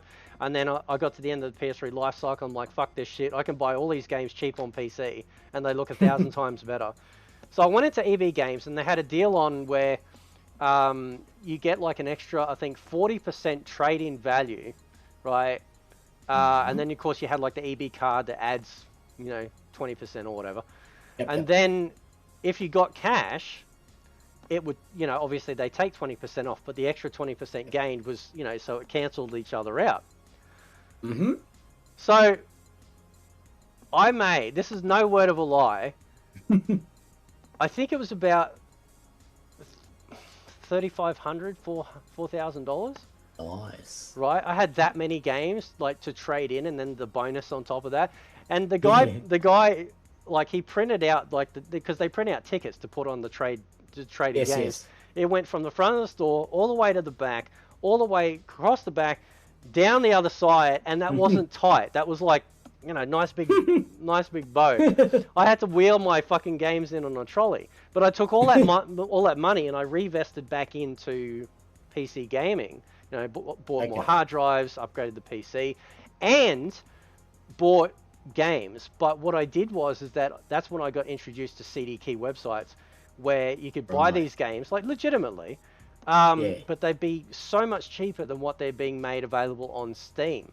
Right, so Steam retail again, like it's a fucking digital product. There's no book, there's no case, there's no postage or anything like that, and we still pay way more, even on a digital front, than we do in the other parts of the world. So then I started hunting around on CD key websites. At that time, you could actually buy like Russian versions of games. Russia, holy crap! Their games are so cheap. Like they're still legitimate, but they're so cheap. So people would be buying Russian versions of these games, and putting them in Steam and whatnot. But then Steam even like cracked down on that and made it region lock. It's like you're like going back to what you were saying. To screw us over? It's like there's no legitimate reason why we should be paying more, especially when it's using the same fucking server space. It's the same digital thing. Like as you know, like obviously, our PAL games would come loaded with multiple languages. So and you can see that even with file sizes for ROMs. A US release will always be smaller on a ROM size than like a PAL release. Even if the PAL release is coming to Australia, where pretty much there's no reason for us to have like fucking Italian and other languages because we're primarily English spoken nation. But I understand why they did it in in the European region for that. But man, you get all the bloat. You'd have like you can select from French, Italian, Swedish and shit. It's like, do we really have that many people here? No, but yeah, like so you get the bloat. But I don't know if that was a cost factor. I don't know if that is a cost factor. I don't know. It shouldn't be, especially. I think one of the main reasons is, in general, populace. The amount of people that are playing video games down here. If you've got a very large economy, you're gonna have.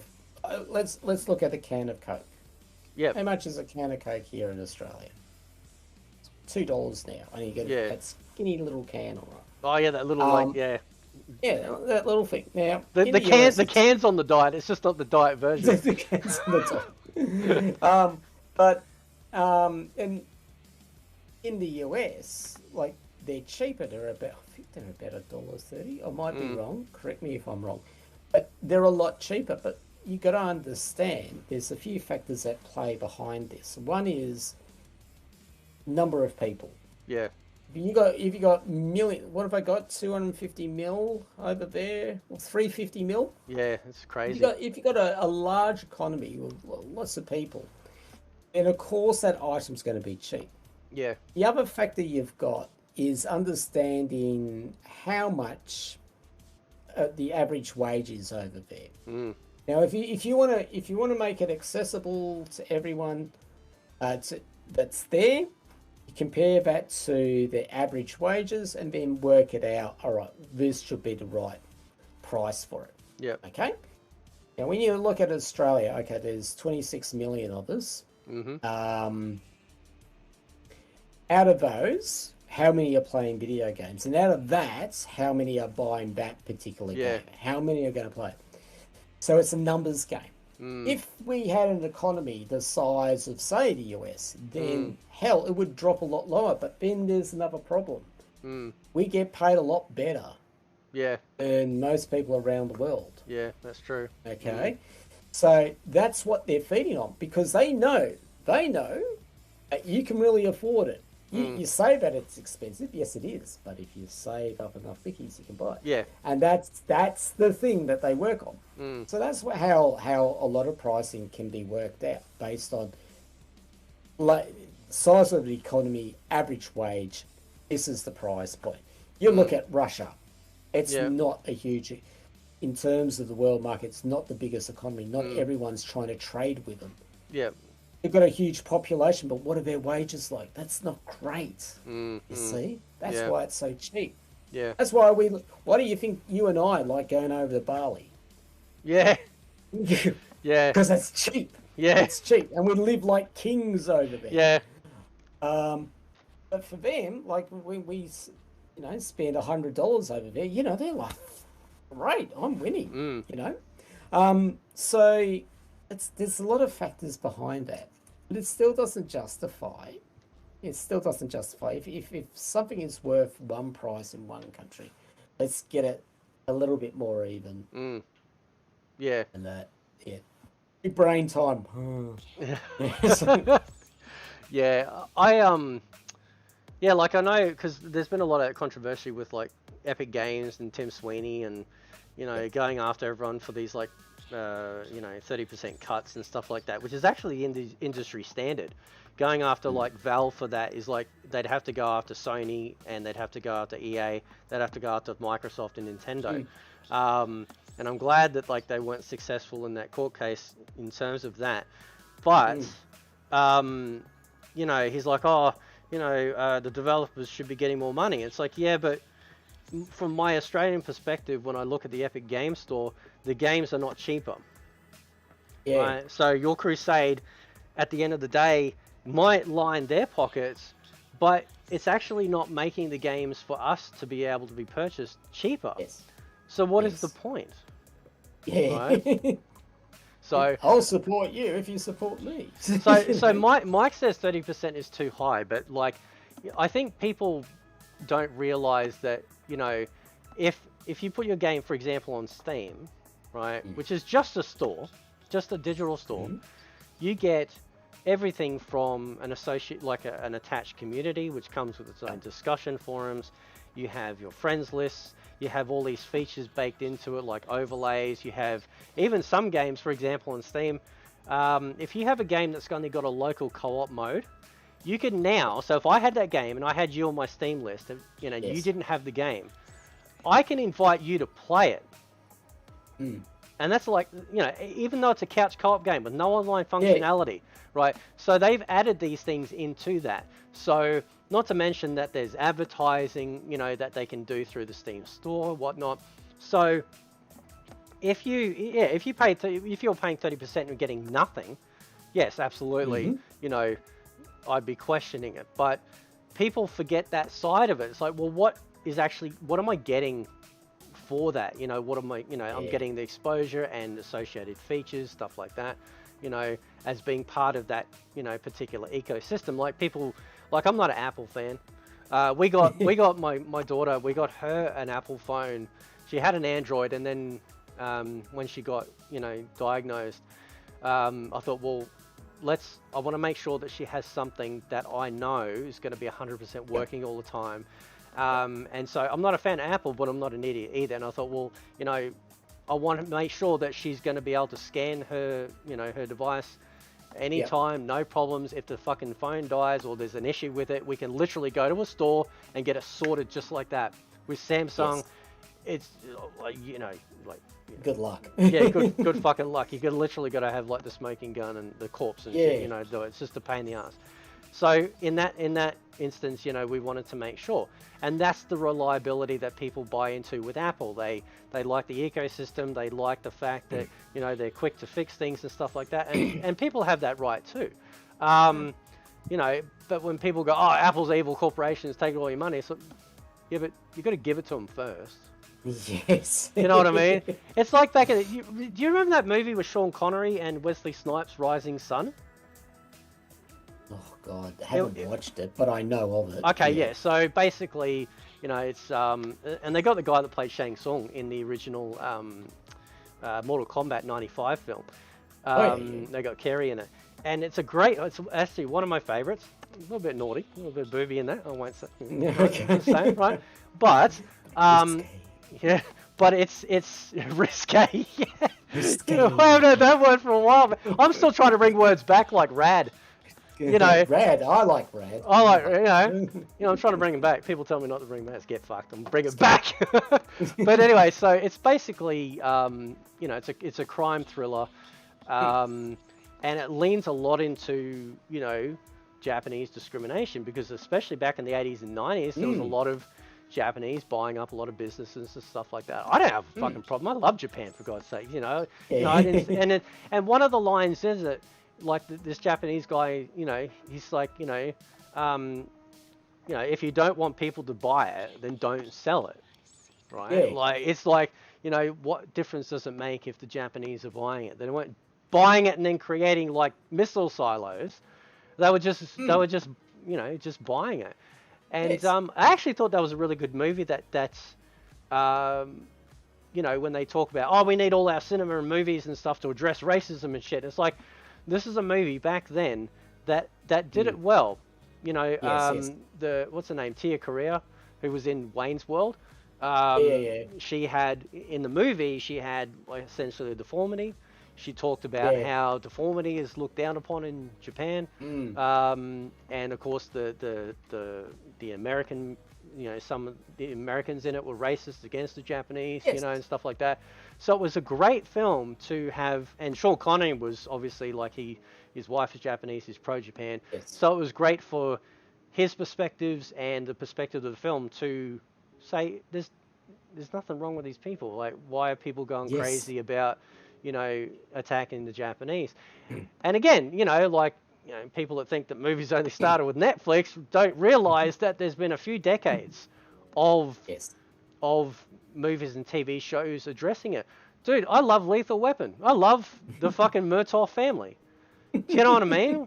What a great family. I didn't sit there once and go, oh, I wish they were a different skin color. No, because we got to that point. Do you know what I mean? Like, we got to that point where everything was like, you know, that old way of thinking is just toxic and shit. Let it go. You know, like, no one cares. And I love watching that old stuff. It's very very nostalgic. So, with some risque, you know, like you know, some movies that. Do you remember when you go to the video store, right? And you're walking down, and you remember certain VHS covers? So you just trying to catch a bit of side boob. Yeah, a bit of side boob, or like you see like some of these like horror ones. Like, there's certain like Creep Show, like some of the NA like the VHS covers and stuff. The ones that had the best covers were not the A grade films. No, they were like the C grade ones. Yeah, but you were guaranteed of like action, boobs, and gore. You know, like it didn't matter. It was shit. It's like, yeah, but it's like, but you get the VHS tape home, and when it got to like the naughty bit, the tape would start playing up, like it'd go fuzzy, because you know someone was sitting there literally going play, pause, rewind. Play, pause, rewind. God. And then they must have been trolling people back then, man, because when people started renting like DVDs, some of the cases had "Don't forget to rewind it." Oh, really? Jesus Christ! Because they used to do that for the VHS tape, you know. Yeah. And I reckon people must be trolling people. You know, this. How do I rewind? I don't know. Like at our local store, we didn't have, you know, anything like Be Kind Rewind. We just dumped it off, and that was it. Yeah. And the funny thing is that a lot of the time when we picked up the videos, they weren't rewound because basically no, I know. owners thought, well, you want the video, you want to watch it, you can rewind it yourself, you know. Yeah. Yeah, back then it's like, personal responsibility, Yes, yes. Time to Um, grow up. but like now, oh shit. I used to, I love the old like ads for the old games though. Yeah. Like when they used to like the old Sega ads. Have you? I don't know if I don't know if if you've posted them or not. I know there's Yeah. people I follow on Twitter where they'll show the old like Sega ads and Yeah. stuff like that. Um, were you ever involved? No, no, I wasn't. You never got a cameo or No, anything never like got a that. cameo. No, I think, I mean, my only rare appearances were in the magazine. Yeah. Um, Did they put your on a picture? couple of them. Yeah, yeah. Yeah. For there was a promotion, sort of promoting the Sega Roadshow, Yep. and so me and Nick were there playing Cool Spot, and I've got my Cool Spot T-shirt Nice. on. Yep. I still Yep. miss my that T-shirt to this day. But I'm there, and I've never had to do a photo shoot before. Yep. But I get told, look like that you're into the game. So I'm like this, like this. And Nick's also there, but his head's to the back of the cameras, but he's got the Sega cap on backwards, making sure you can see the word Sega. Yeah. Yeah. And I'm there like, right into it. But no, we were never really involved in the advertising at all. There was a couple that was looking after the marketing. Yep. I don't think they were married. They were a pair of goths. They were a Oh, pair of really? goths. They're awesome, absolutely awesome. I'm an old they didn't school have- goth. Yeah. Yeah. Yeah, they didn't have the black eye shadow or anything like that. But they just, like, when they went out, they got all their goth gear going. But Nice. they were obviously. You're a bit goth. You're probably going to be very creative as well. Yep. Because I'm an artist. Yeah. Don't try and understand me because you're not an artist. Yeah. Maybe that was the perception, but they were great guys. But yeah, a lot of the marketing went through them with the ideas and that. Yeah, so we didn't. Unfortunately not. Such a shame though. Now, Should be involved. Now, Mike did ask as a follow-up. He goes, "Oh, did you have anything to do with the cartoon shows like Agro's Cartoon Connection?" No, Nick did. Okay. Nick did one. Wasn't aggro. Can't remember the show now, but it had Tim Bailey in it. When he was in his younger years, when he was like the surfer dude, and he ended up doing the Weather for 10. Yep. But there was him and another guy called Andrew Humphreys that did releasing the new Sega CD. Yeah. I'm pretty sure it was a CD. And Nick still says to this day that he was as nervous as fuck on it. And when you watch it, you now see how he's struggling with it. Yeah. But yeah, it was mainly Nick that did some PR stuff. Yep. He mainly did the road shows and that. Yep. But he also helped out with the hotline. Oh yeah. And the funny thing, the guy that he was with, Andrew Humphreys, he ended up being chief editor for Rolling Stone mag. Oh shit. Here in Australia. So yes, I don't know. Job can take you places. That's really didn't for me, but that's really cool. Yeah, Andrew Humphreys, and we knew he used to help out on the hotline a few times, and I think he was doing uni or that, but eventually he just moved on from there to one of the video game magazines, and that publisher for that video game magazine was also in charge of Rolling Stone. Yep. And then he worked his way up and ended up being editor, which is crazy. Yeah.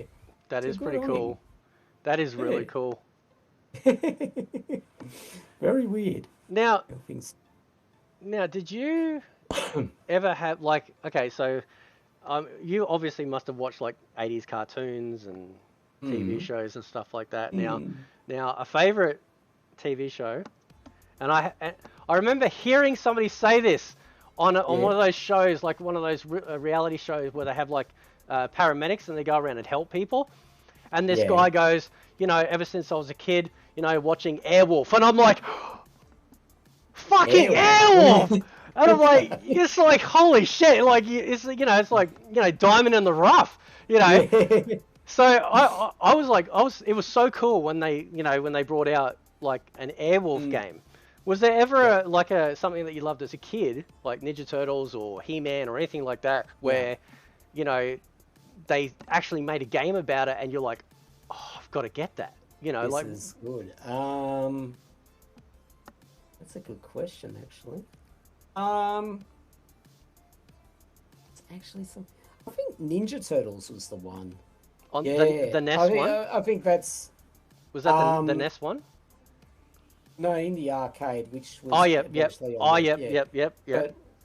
But yeah, I think that was the game that I was happy about. Yeah. Coming out in the arcades, and it was a bloody good game too. Yeah. Because you really worry about whenever a TV show, movie / cartoon, it's put onto a video game, it just loses everything. Yeah. But it was one of those rare times where they've actually nailed it to perfection. Yeah. You know, so yeah. Teenage Mutant Ninja Turtles. That was my thing. Yeah.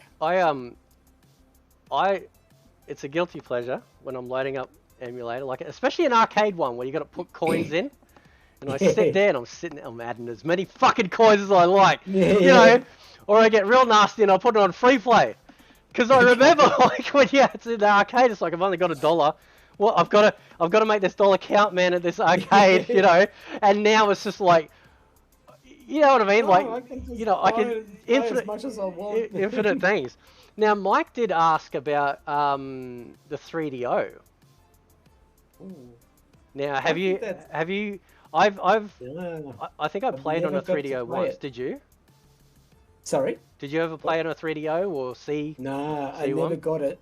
And I would have to say it's one of the most gorgeous looking consoles, because there was this thing in the 90s, where Panasonic, when they designed their electronics goods, they had this black and gold theme, and the corners, whatever they made, whether it was a stereo or it was a VCR, whatever it may have been, a TV, they would have like these sort of foots of columns on the front corners of the product, whatever they were selling, and then they had these little hints of gold on a black background. And it just looked gorgeous, and they did the same thing with the 3DO. It looks so nice. Because it looks like a bit of a Greek columns, what's it called, the Acropolis. Oh yeah, the Acropolis. Yeah. Yeah, it looks like that a bit. Yeah, but I've never got to play one. I never have, because they weren't really sold that much in this country. No, when like the guy that came with the bag of silvers, right? He had an import business called Phoenix Imports, which I think eventually became Blade, which is like on the south side of Brisbane. I don't know if they're still around or not. And they were doing like one of the few people who are doing modding and stuff. And they used to have a system where you could. It's almost like Afterpay now, where where you could get whatever you want and then you just paid it off over certain pays. Yes. And a friend of mine got a 3DO and he ended up, I think he had Need for Speed, the original. Which is an absolute favorite. I love that. Love it. It's so good. Yeah. They had, I think, Super Street Fighter 2 Turbo. What was the other game? Oh, and Way of the Warrior.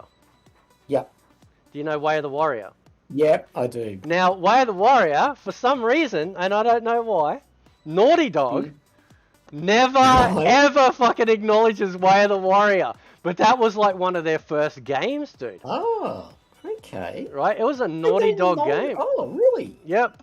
Unless I'm mistaken, let me just Google it, just in case I had like a middle-aged moment. But it was a like a Mortal Kombat rip-off.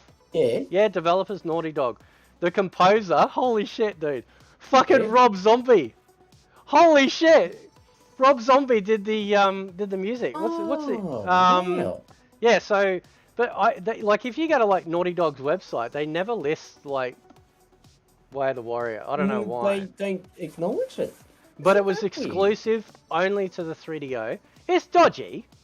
Like yeah, it doesn't, it's not as smooth or as precise as Mortal Kombat, but Right. it's yeah, I really like it. It's sort of, there was a nice period of time there where digitization was kicking off, and I think the first game that did was the Pit, and then Right.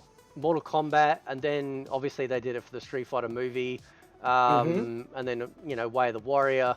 It was kind of cool, that digitization. I in some ways I kind of wish digitization came back with modern technology, with the ability to like literally, like we see it in movies all the time. Pit Fighter, yeah, not the Pit, sorry, Pit Fighter, that's right, yeah. Pit Fighter. Yeah. That's a good game. Yeah, so I'd love to see digitization come back. So rather than actual computer graphics, actually like scam people in.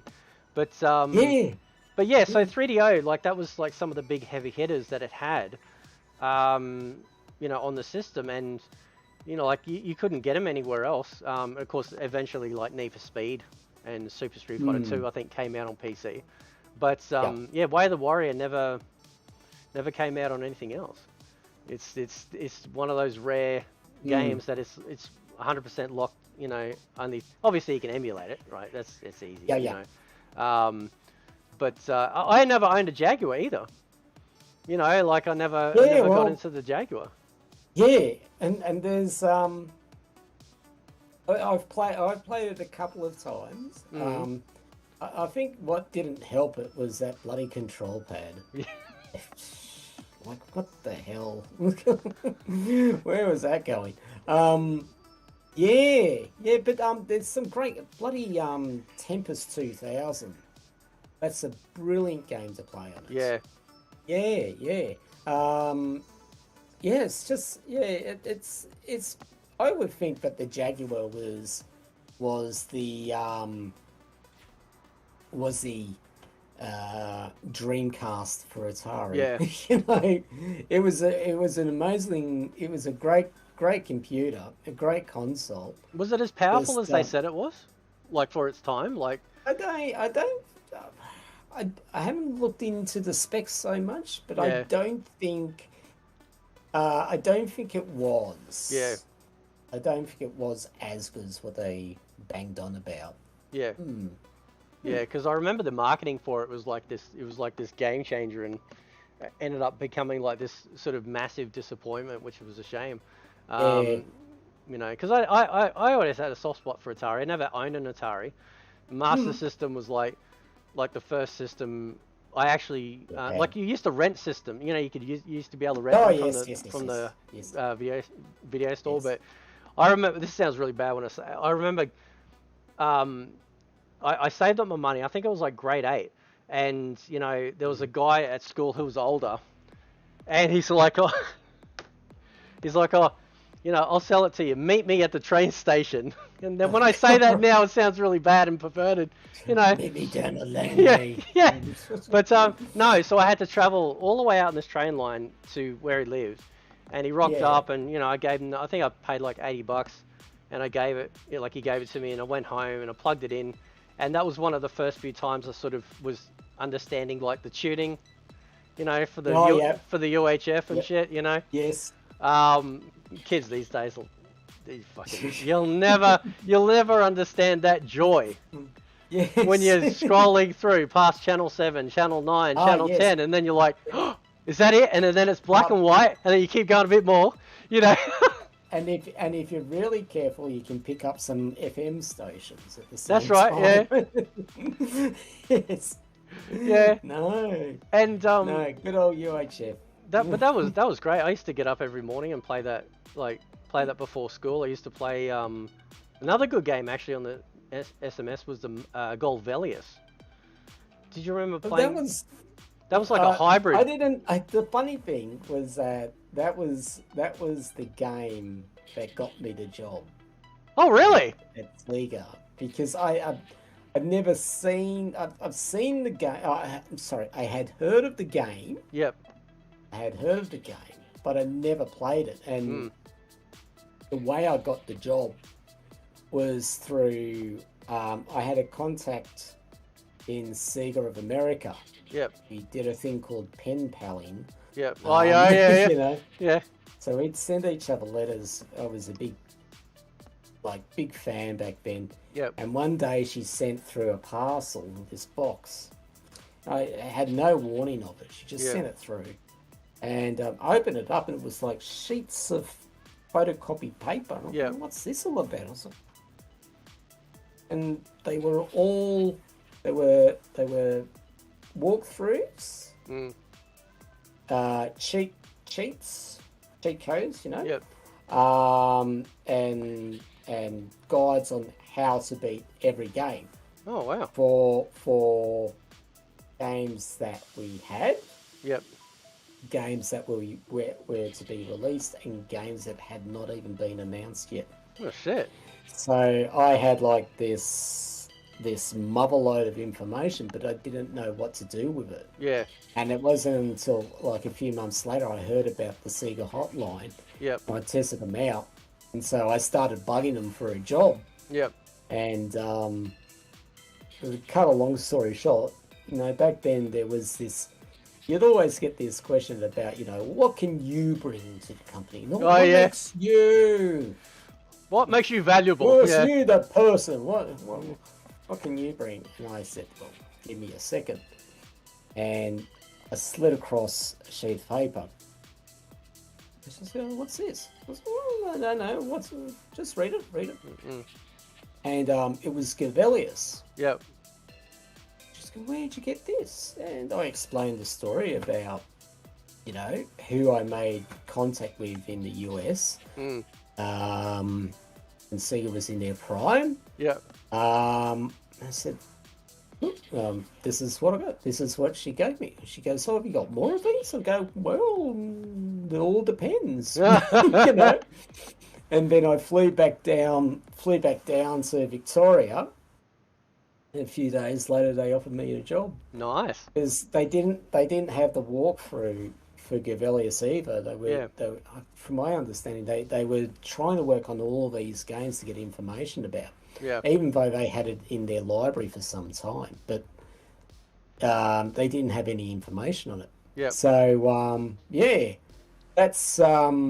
that was one of the main reasons why I got the job there, because I had information that Sega in Australia couldn't get their hands on.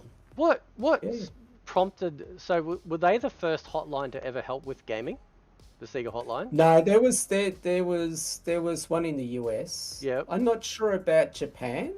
Yeah. I don't know if it was in their thinking to do one. I think they're quite their psyche is, you know, you've just got to do it on your own, mate. Yeah. You got to try. You just got to try and do it. And we're not as weak-willed as those silly Westerners. Yeah. Yeah. Exactly. And I don't blame them. Look where it's got them. Yeah. Oh, yeah. I mean, they still had the magazines. They still had the walkthrough magazines and that, and they were beautifully detailed. Yeah. But I think it was just us and the US that had it. I don't know how it worked in Brazil, because Sega was massive in Brazil and South America. But in saying that, just lost my track in here. What's going on? Sorry. There was just mainly us and us and the hotline in the US, which was in San Francisco, Forbes Boulevard. Yeah. That was the address. Yeah. So were you there when the Dreamcast was around? No. Okay. Yeah. I've been long gone by then. Because as I said, it was 95 by the time. Yeah. Because so, and how long did the hotline run after that? Was the hotline around? Well, it got sold off to a telemarketing company. Yep. They generally got rid of all the staff because it was Yep. now owned by another business. Yep. And it was just really sad the way that they destroyed the the service there, because what they did was that um, they replaced obviously all the staff with these young kids that sort of liked video games, but they weren't doing it seriously as a job. They Yeah. weren't fans of Sega. Yeah. Um, they had to read all their information off the screen. Yep. Okay, but they weren't allowed to play any video games. That's Now, how do you think that was going to go? a bit of a shit job. But Sega was already on the way out. Once the PlayStation landed, that was it. Yeah. And also the internet. Internet sort of helps. So why do I need to speak to a person, get charged $1 a minute, Yeah. when I can get it for free? Yeah. So Yeah. I remember like, because I love like grunge music. Yeah. Got heavily into not so much Nirvana. Alice in Chains was actually my jam. Oh yeah. Out of the Seattle Yeah. scene. I love Faith No More, things like that. And I remember there was this Faith No More song that I really loved, and I couldn't really understand the lyrics. And I remember going all the way into the city and paying whatever fucking money you paid for an internet cafe, and sat there and like spent like a good couple of hours trying to find, the lyrics for this particular song. Yes. And now like we can just like, everything's just available to us at the fingertips. It's really funny because in my job, I deal with a lot of students. I'm in a sense a teacher, like a teacher. I'm a vocational trainer. So, Oh yeah, yep. yeah. So I have a lot of students, and a lot of these students are under the age. They're kids. Yeah. So they'll be under 18. But what really scares me is that they have all this information on their hands, but they don't know how to properly use it. It's just really scary. I mean, if I was at their age with something like this, I mean, my brain would be the size of a planet, because there's something about me. I just like gathering useless shit in my brain. And I'm great for trivia night, so if you want me to help you to win one, I'll help you out. But me and a mate at work called Scott, we just, every time we walk into it, every time we've done a trivia night, we've taken home like the $100 booze voucher or something like that. So, but You'll be banned soon. You won't be able to go. Yeah, exactly. Stop winning. But I just find, like, there's so much information. It's so easily accessible now, and I'm finding out more about this planet than I did before, and not the stupid stuff, not the stupid anti-vaxxer sort of rubbish. Flat Earth, Flat Earth. God. God. But you mentioned you love. What was your favourite song you're looking for? Oh well, so it was a song called Strip Search, which came in on there. Well, I can't remember what it was. And of course, like at least I don't know if they do it now, but back then, it almost felt like you were lucky to get lyrics inside the sleeve for the fucking album. Yes, yeah, right? yeah. And if they didn't do that, if they didn't do that, because I like singing, like for a really tiny, smaller period of time, I was trying to do music. Yeah. And so I like, if I really love a song, I love to know the words, because then I want to try and like practice singing and stuff like that. And so that was my first experience actually with an internet cafe. And then I remember like a few years after that, a friend was working at an internet cafe locally, and he was the manager of it. And so, we all used to go over there and hang out. And then one day, they're all sitting there typing away furiously, just quiet, right? Not playing games or nothing. And they were typing away on Merc. Do you remember Merc? M-I-R-C? Do you remember that chat program? Right? Oh, okay, yeah. Right? Yeah. It was like the birth of kind of like, when ICQ was out and Chat Messenger and, AOL, So when chat rooms and stuff started booming, I remember standing there thinking, what sort of a fucking idiot is going to sit there and just type people on the internet, right? And then I tried it, and then that was it. That was it. Yeah. Who's gonna do this? Right. Yeah. It was crazy though, because you'd be all sitting there, just quiet, just like tap tap tap tap tap tap tap tap, you know, like tap tap tap away. So I couldn't really do it. I tried getting into it, and I couldn't find anyone interesting to talk to. I really couldn't. So, no. I think video is the better way. oh yeah. Did you ever like that movie? It came out a few years ago now, Grandma's Boy. Did you ever see that movie? No, So it's kind of like, I think it's through the same production company of like other Adam Sandler Adam Sandler movies. And in it is like this dude, he's probably our age, like this programmer. Yeah. You know, he's been working on his own game and stuff, but he also works for a gaming company where they do like, you know, game testing and stuff like that. Yep. You know, and yeah, Mike has said in chat it's a stoner movie. Yeah, there's a bit of you know, Puff the Magic Devil's Dragons lettuce. happening in it.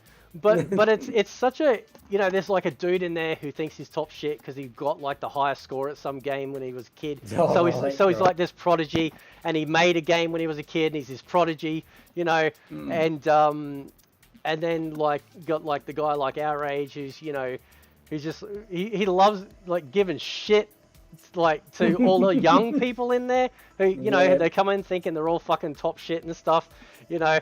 And it's Grandma's Boy. It's actually it's a really good movie. It like in from a gaming perspective, you know, like he and his friend are playing games, and his friend looks away and he unplugs the controller and shit. And then he's like beating the shit out of him. He's, you know, like, you know, so it's a little bit old now, but I thought it was really, you know, I thought it was really good. Yeah, Grandma's Boy. The reason I asked you about Faith No More, my favorite is RV. RV?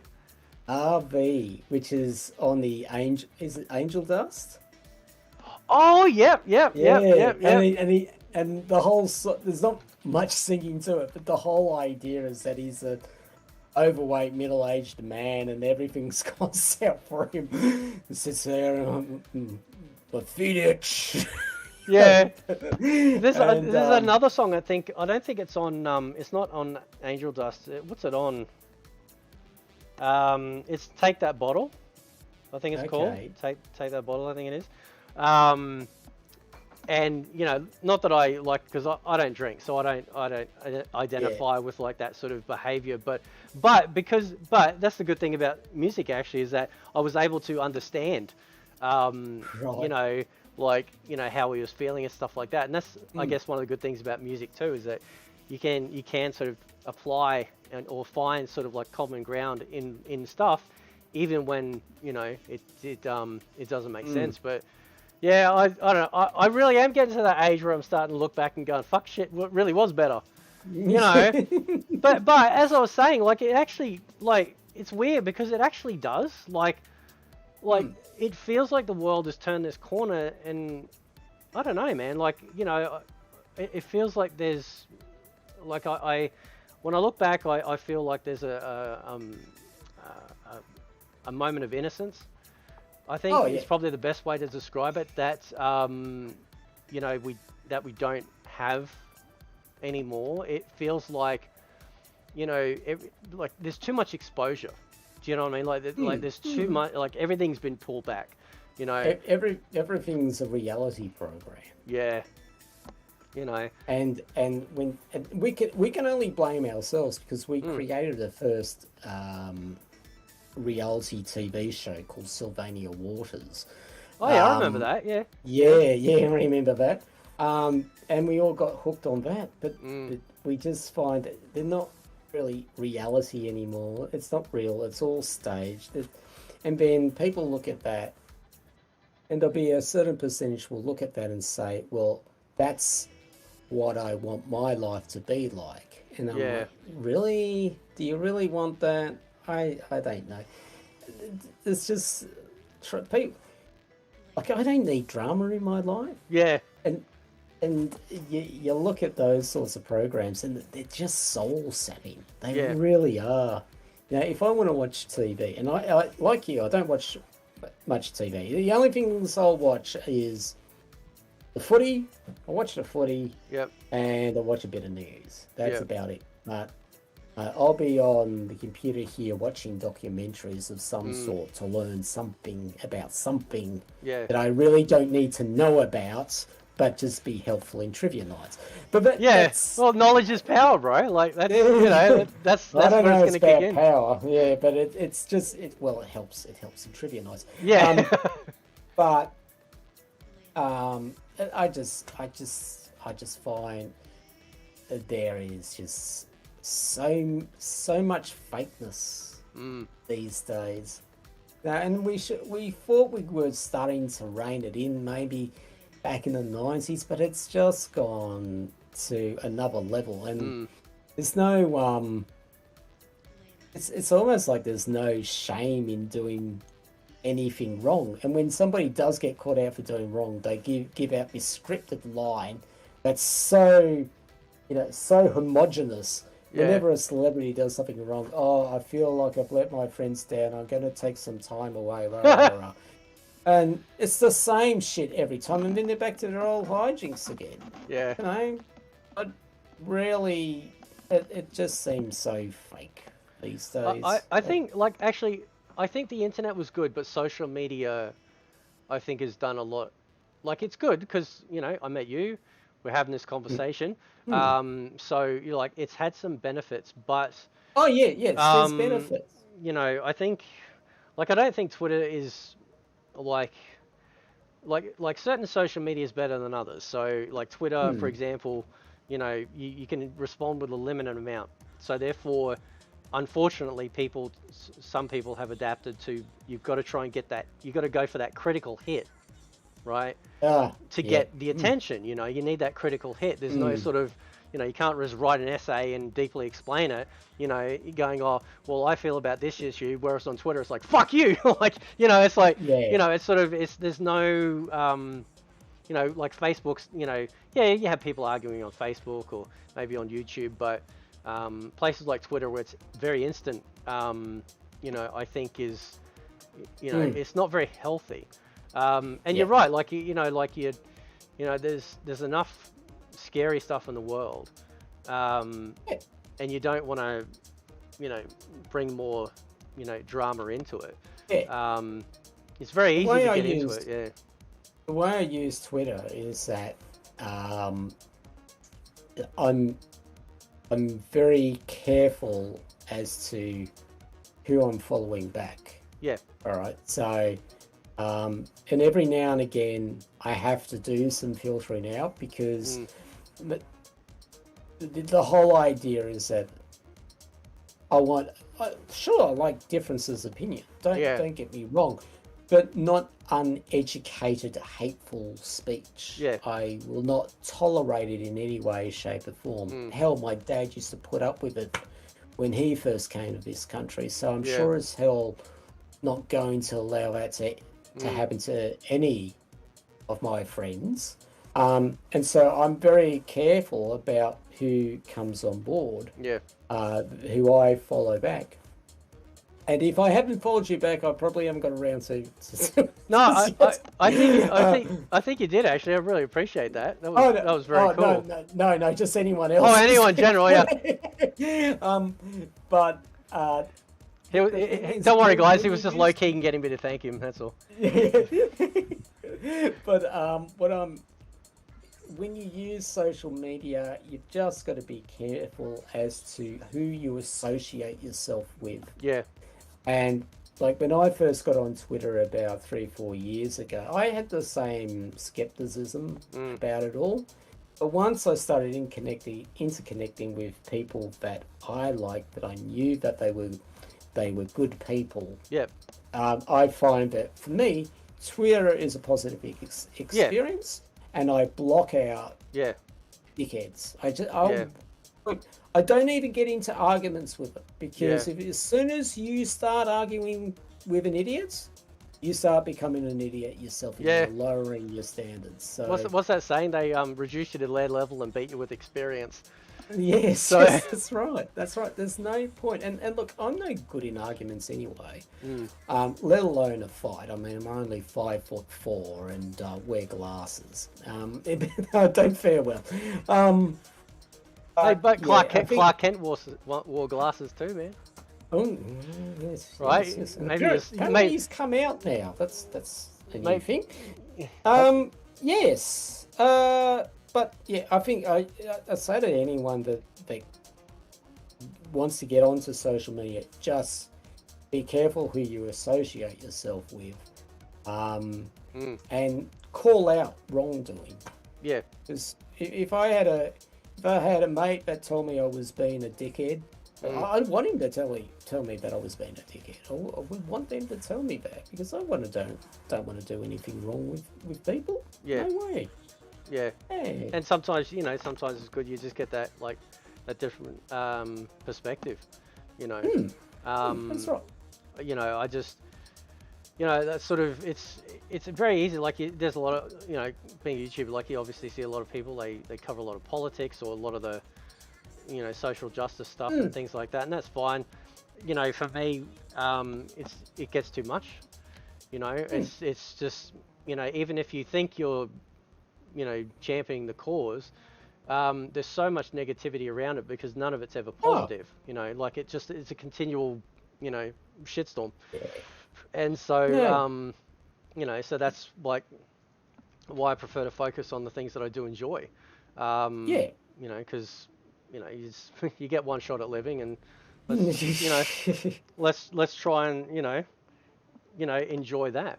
But yeah, you're right with Twitter. Like if you basically got to like curate it to how you want it to be, focus on the people that you want, focus on what you want to share, and just block out the rest. And it's like you're literally you have to horse blind yourself. Otherwise, it's just, there's a lot of bad stuff that can happen on there. So that's a good, that's a good way to definitely do it.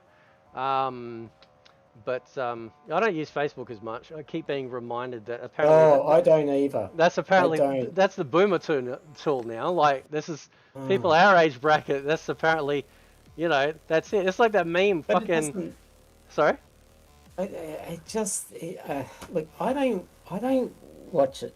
Get on it for a few reasons, and one is, I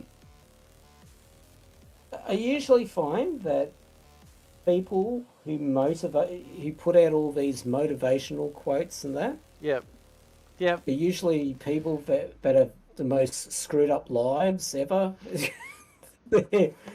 They're all the same, and there's three particular people that I would say are acquaintances. They say, "Oh, do this with your life, and do that with your, and if you do this, and remember, you are a strong person."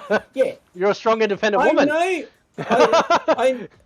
But when you meet these people, they're just out and out bloody liars. Yeah. Their life is not. Look, why don't you take some of your advice that you keep on spewing out all the time, and maybe you might become a better person. Look, Facebook is good to just maybe catch up. Oh, somebody's having a birthday. Or that. Oh, right, great. Yeah. Which reminds me, it's my sister's birthday today. Well, happy birthday to Tim's sister. Yes. But it really is a horrible place, because I have people shouting things at me that I really don't want to hear. I don't really care about that. And I just find that with Twitter, because I have, as you're saying, I curate it better than what I do with Facebook. Facebook, you just get all this sort of shit that you never even ask for. You're not even following some people, but you end up, somebody's shared something with you, but you don't particularly agree with, and I don't like it. It's so negative. And this is why Facebook does need to be split up. Yeah, And they need to be reined in. yeah, All these social media companies need to be reined in mm, because they're not addressing racism. They're not addressing hatred. People are, there's some people that are suiciding because of something that has been said to them through their own little group. mm. You know, It's not like the it good old has to days, be. when people got bullied back in the day. It ended at school, right? Generally, it ended at school, or you had a fight in the pub and you sorted it out Yeah, but there and now then. it's like it permeates like every digital space, Yeah, because yeah, people just don't know when to stop, you know, they don't. um, Yeah. and they think they have this right to harass Mm. others, and everyone has the right just to be left alone and live a peaceful, as best peaceful life. Yeah. It's one like we were talking about before the show about the medical stuff, right?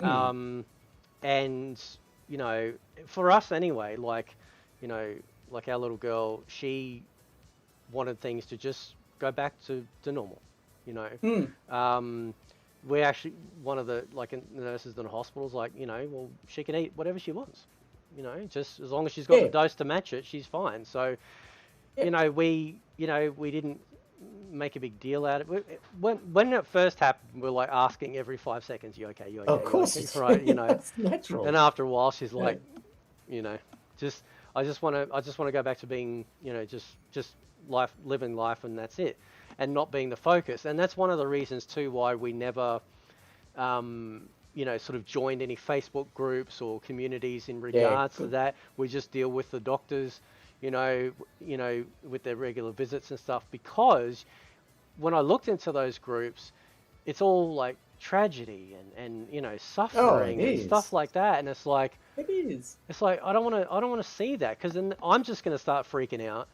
So, She, yeah, and she's not at that age to deal with that right now. yeah, She won't get all the bad news now.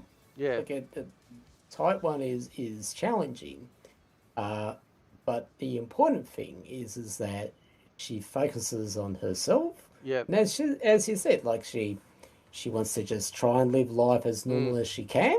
Okay, and she'll, as I said, she'll work it out. yeah, She'll work out a way. But she'll still have people come up to her, giving her advice how she should live her life mm, with her diabetes. Even though they don't have it, or they've got a grandma that's got it, yeah, which is totally. They're two completely opposite things, mm, because type 2 is basically getting diabetes when you could have avoided it. yeah, Um, where young tech of theirs, something's just gone wrong. yeah, Not her fault. yeah, So no, she'll work out a way. Take the yeah. advice of the doctors. It's amazing, like, even because we'd noticed for a while, like, she was very sort of withdrawn and not Mm. really enjoying things and unhappy and stuff. And it's not like she, there was anything bad happening Mm. at home or at school. And I was getting worried because I like being close to both my kids, and it felt Yeah. like she was slipping away, and I hated No. that. And then Yeah. then this happened, you Yeah. know, and she was in there for a week, and over that course of the week, like, you're starting to see the improvement as they're starting to work the Yeah. ketones out of her body, and it was actually because we'd had a Switch for a while. We only owned one game, and in that week, I think I bought about four off the digital store, right? And I'd take it up, and or I'd like have a movie that we could watch on my Mm. tablet, and now, like, you just, she's my little girl again. Yeah. Yeah. She's cuddling, she's kissing, she's talking confidently again, and it was Mm. amazing that one singular thing was sapping her away, and we had no idea, because who the fuck thinks that their kid, Mm. like, for a second, is having this happen to them?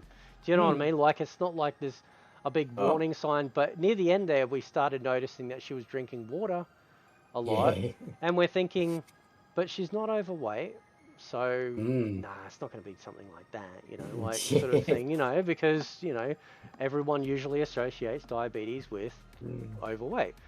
Yeah.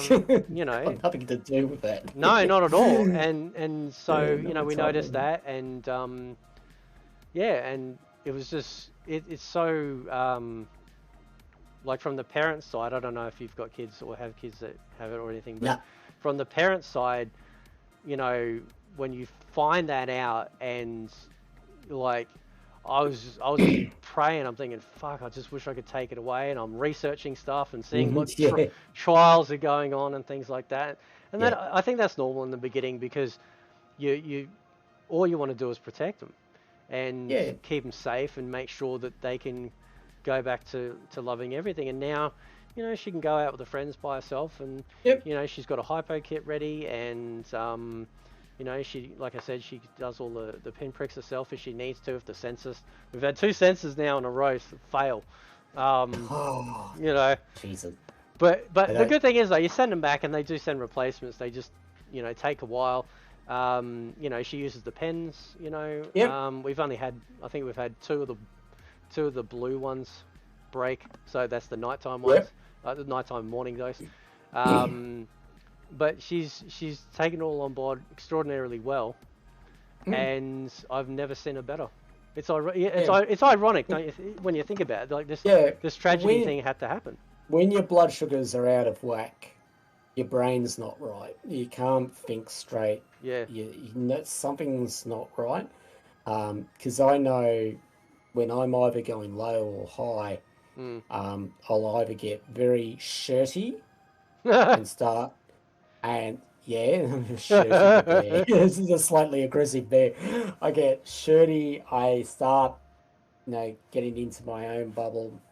Yep. Um, and the thing is that I don't feel the symptoms of getting shakes or that. Yep. It's more a psychological thing. Yep. And Yep. then I can't start focusing, and so I go, oh, hang on, let's just do a blood test and see where I'm at. Yep. So, and this is what's happening with your daughter when she's her blood sugars are so high, she's just hasn't got the energy. Her Mm. brain is not thinking clearly, and that's why she's becoming withdrawn. Mm. So, but yeah, she'll go through moments like that again. It's bound to happen as long as she's she's got a.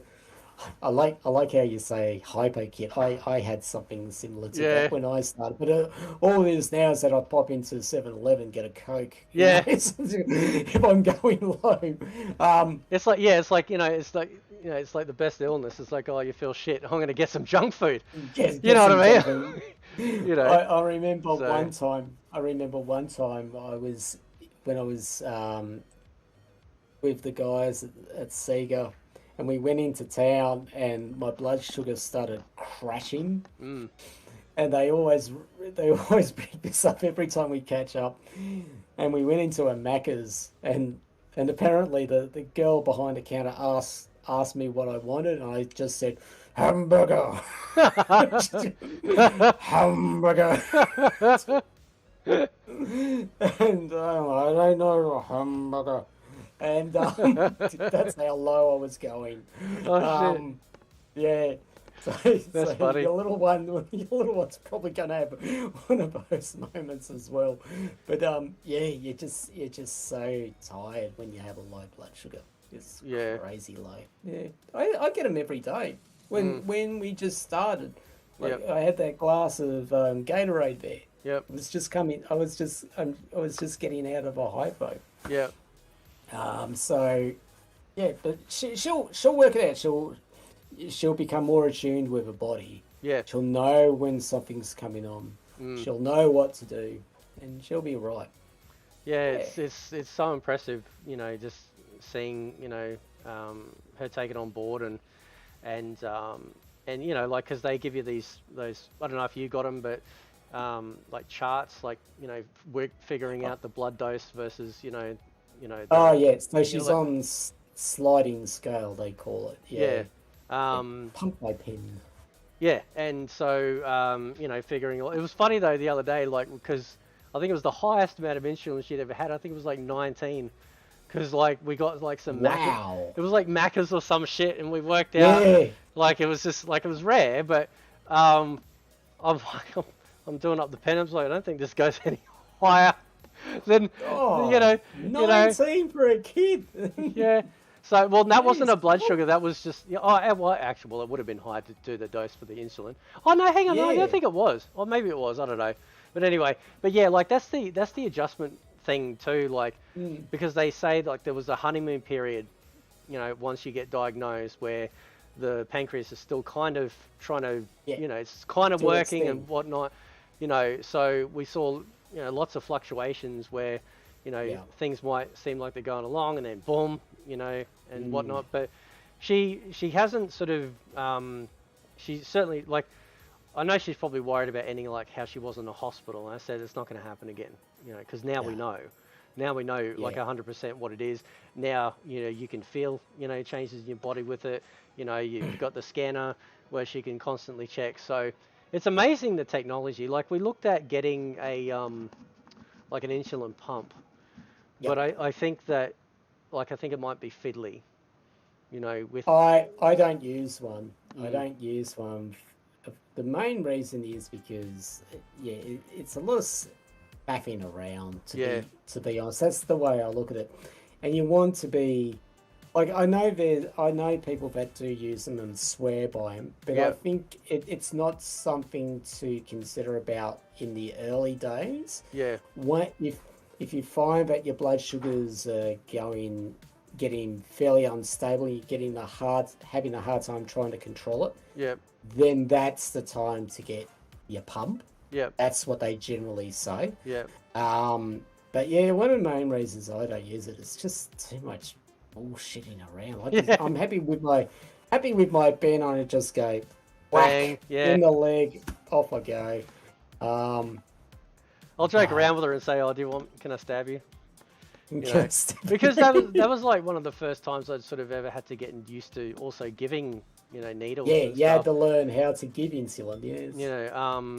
And just so you sort of getting a bit shaky, like, doing it, but now I can just walk up to her and just go bang.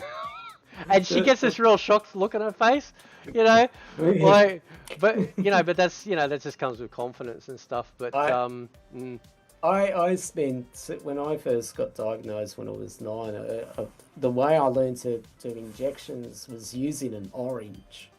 oh yeah, So I had to use an orange, and I had to learn how to, and because back then we didn't have pens, we had like a proper syringe, so I had to learn to inject, and injected water in there.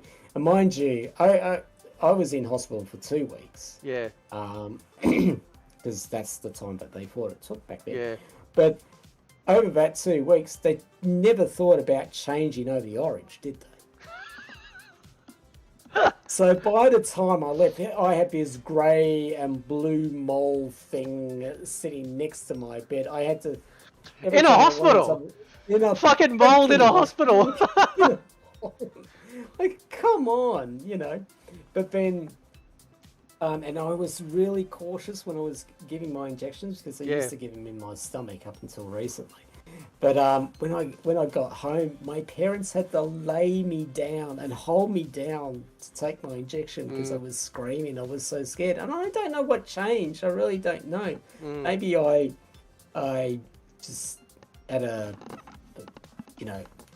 epiphany. I don't know, and then I just started injecting myself. Yeah. The needles back then are nothing like what they've got nowadays. No. Like the pen that I'm putting in my leg now is a 4 gauge. It's a tiny little thing. You can't even feel the bloody thing go in. Yeah, I think Sana's like she'll sometimes have like a face like she's preparing for the pain, Oh yeah. But it never happens because like they're so skinny, and then I think the nurse said that they would lubricate it as well.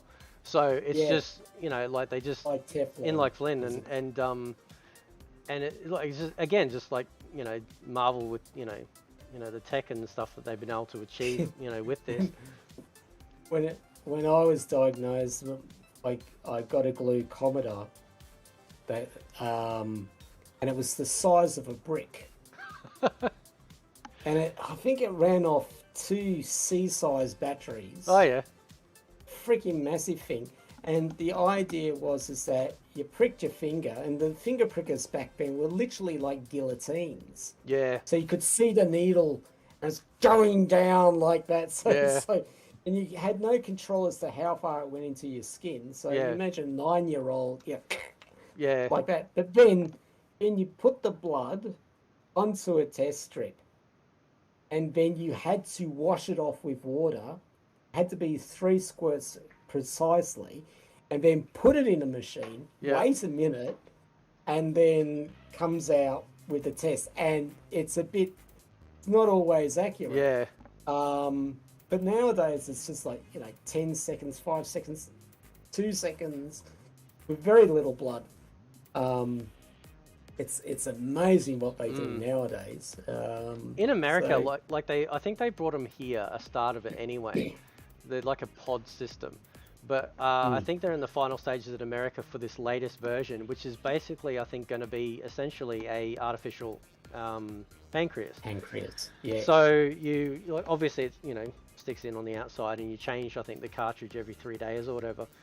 But what it does is that it is constantly monitoring and then regulating the insulin doses, like on the fly. So you don't even have to check. You can just go eat, and then your body will just go, oh, okay, well, I need that amount. I'm going to change that. Yeah. That's fucking crazy, dude. That's amazing, Yeah. And it's not cheap. No, but if that rheumatoid arthritis one works out, if they find that to be worthwhile, because rheumatoid arthritis is also an autoimmune disease, and if that works, and you just got to pop a pill a day, my God, that's a game changer. That'd be awesome. Yeah, that'd be awesome. Would be curious as to how you would. Like, do you have to adjust the dosage based on what you eat? Well, interesting. For the pod or for the tablet? For the tablet. No, we'll see. I'm assuming that if it's like a medicine that you take, what they're claiming or hoping that will happen is that it'll stop the body from killing the insulin cells. So it puts essentially a roadblock. So the insulin cells are here, the body's steamroll along, going, "I'll fucking kill you," and then they just go bang, and that's what the medicine does. So the pancreas will still produce insulin and be fine, and be okay, right? Okay. The pod though, I think that just constantly regulates like the sugar in your blood, so it'll adjust on the fly for it. But it would It would also have to have a glucose cartridge. Yes. Pod. Yeah. And I remember the guy who actually developed that. He, I saw this about, I reckon it was about 10 years ago. The machine was about this big. Yeah. And he was amazed and he was a medical engineer. Yep. And his son ended up with type 1. And so he said, well, I know how to do this shit. So he's gone out there, and what he was doing at the time, he was trying to find a glucose solution that he could leave at room temperature. Oh, yeah. So he had been in touch. So it must be this guy who's put it all together. If it's got a glucose solution, because then it controls, if the blood sugars start going low, just gives a little bit of glucose to keep it all regulated. It's amazing. Yeah, it's amazing how little, like, if how little insulin is needed too. That's it's weird like that, because, it's like, you select 2 or 3, pen, it's like, that's it. Like, you know what I mean? Like, you're not pumping this horse-sized fucking syringe, So but that's the thing. You see it there, like you dial up 1 unit, and put it on the table and just have a look at that. That's the difference between you either staying stable, going high, or going low. It's that, and that gives you an idea how intricate it is when you have diabetes and when you eat.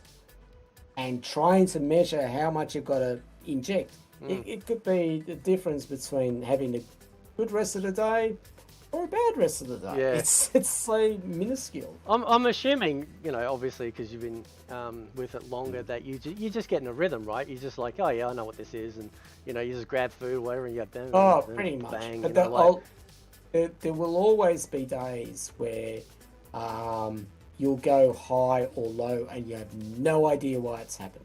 Yeah. You just go back in your mind, so, was it something I did or didn't eat? Did I put in too much insulin or not enough? Yeah. And you just can't work it out. And it's those ones that worry me when I don't know why. Yeah. This will happen probably about 1-2% of the time. Yeah. Okay. But yeah, you do just basically roll with it. And your mind is constantly figuring out, okay, what am I doing in the next 3 hours? Have I had enough to eat? Is this enough carbs? Have I put in the right amount of insulin? What am I going to do in 3 hours' time? Will I be running around or will I be sitting on my ass on this desk? Yeah. I don't know.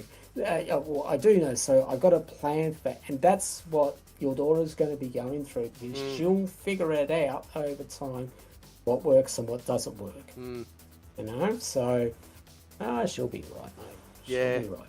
Yeah, no, very very, very proud of her like this, sort of, and even if she was freaked out all the time, I'd still be proud of her. It's just, it's always hard, especially, and obviously it happened to you when I was a kid. It's always, sometimes it just doesn't make sense, when things happen, especially with children. Like when I was little, I ended up at the hospital a few times because of my asthma, and I only had mild asthma.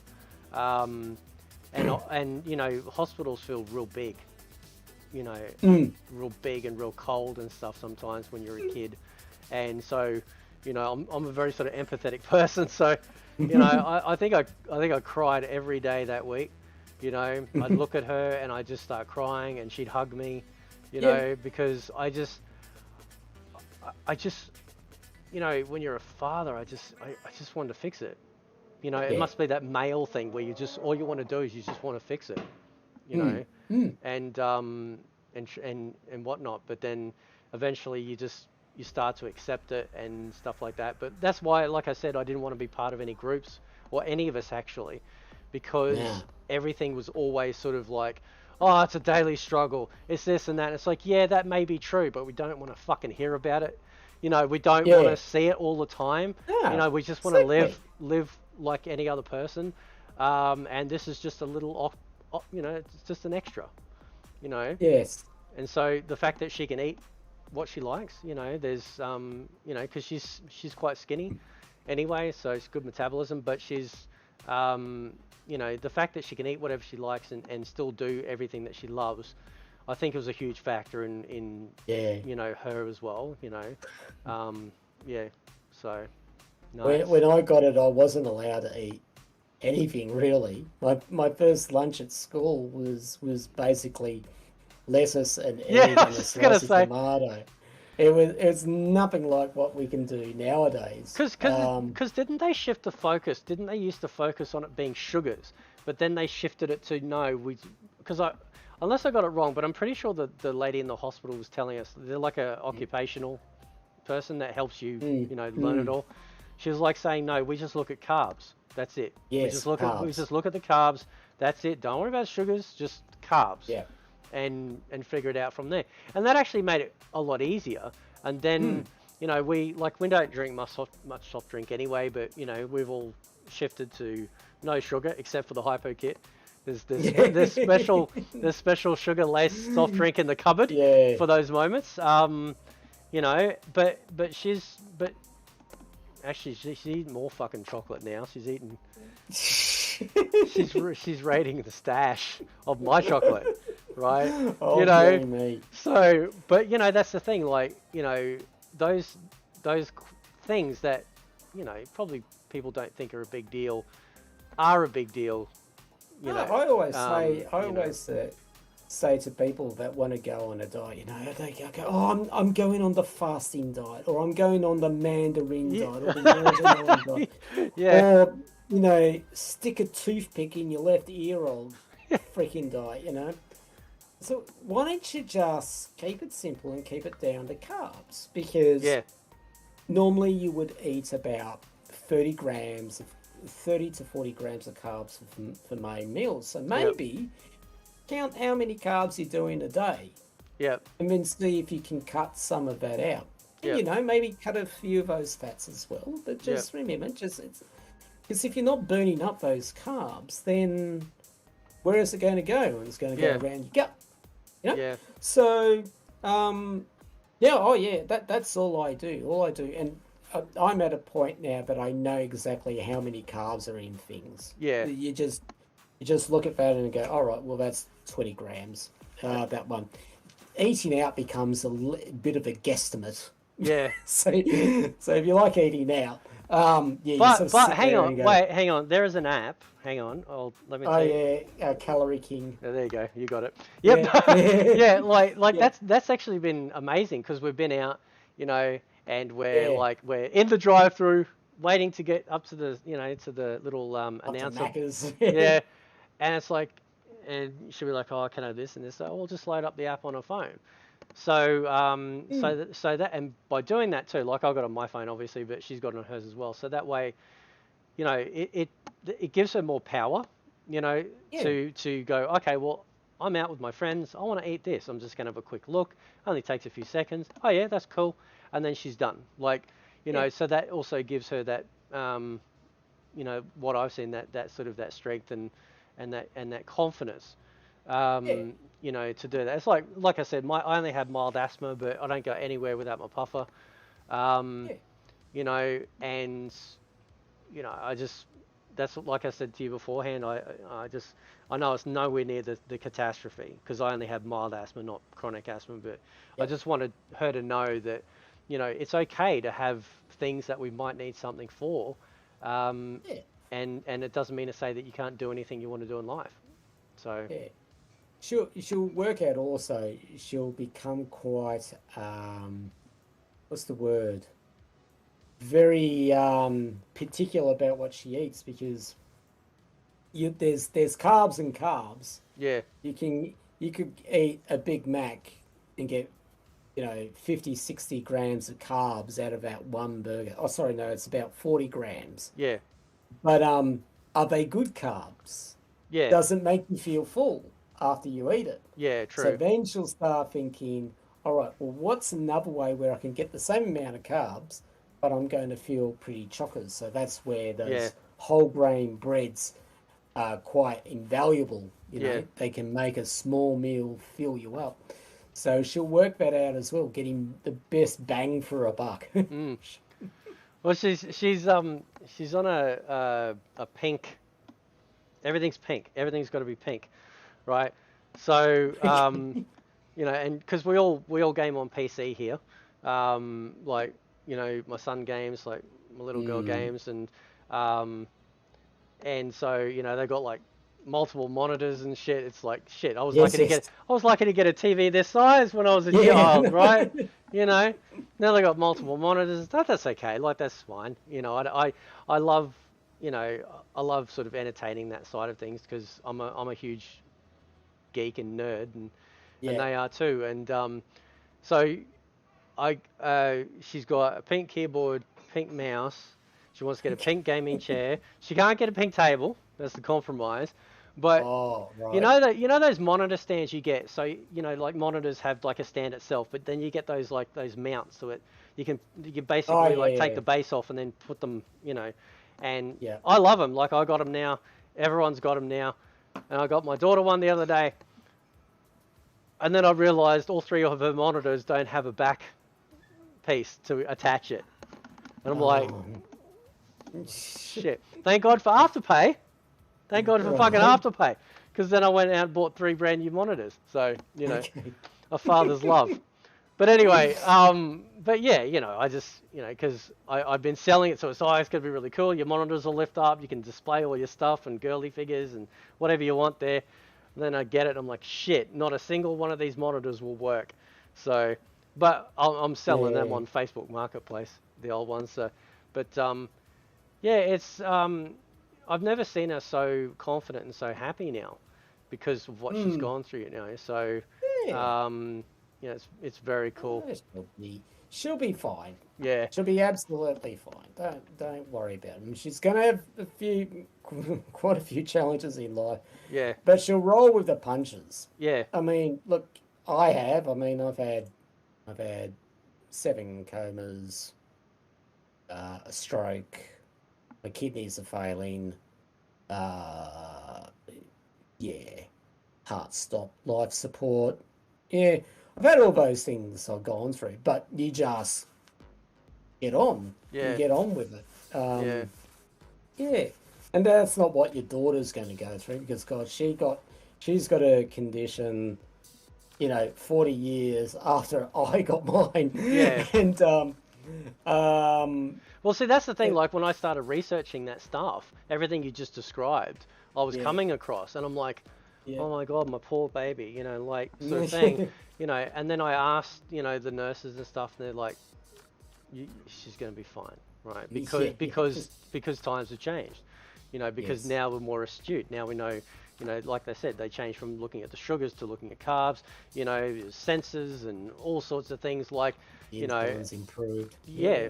So, a lot of that's changed and, so that was good. And that's when I stopped researching because, Yeah. it was just, all you're gonna find on Dr. Google is Dr. Death. It's all, Yeah, but it's that's all, you get a sore throat, you fucking got cancer. You know what I mean? Like it's just bad, but or if you type in, if I've got a sore throat, will I get cancer? If you type that in, that's going to happen. yeah. Yeah, it's basically like, confirmation bias, If you're looking for it, you'll come across it. But we have been talking, dude, for over 3 hours. My God. That's fucking It's a cool, fair man. bit. So, I would love to do this again because, like I said, I changed the name. I originally called it Old School Podcast, and then last night, this is what I did last, because I love editing, right? So if you go back and you watch like some I of think this, you're the or at only least, person I know that loves editing. well, I do because I love putting visual with music and having that sort of thing. So I'm sitting there going, I fucking hate the name. It's a shitty name, right? I've called the channel Retroactive, which I got inspired from actually by Def Leppard's Retroactive album, Oh, right? Because I love Def Leppard, a fucking favorite band of mine, right? And then my main channel, which is Infinite Retro, I came up with that name like probably 11, 12 years ago because I love retro stuff and everything becomes retro. So the Infinite's like, whatever. I think up dumb shit like that. I like having meaning and stuff I do.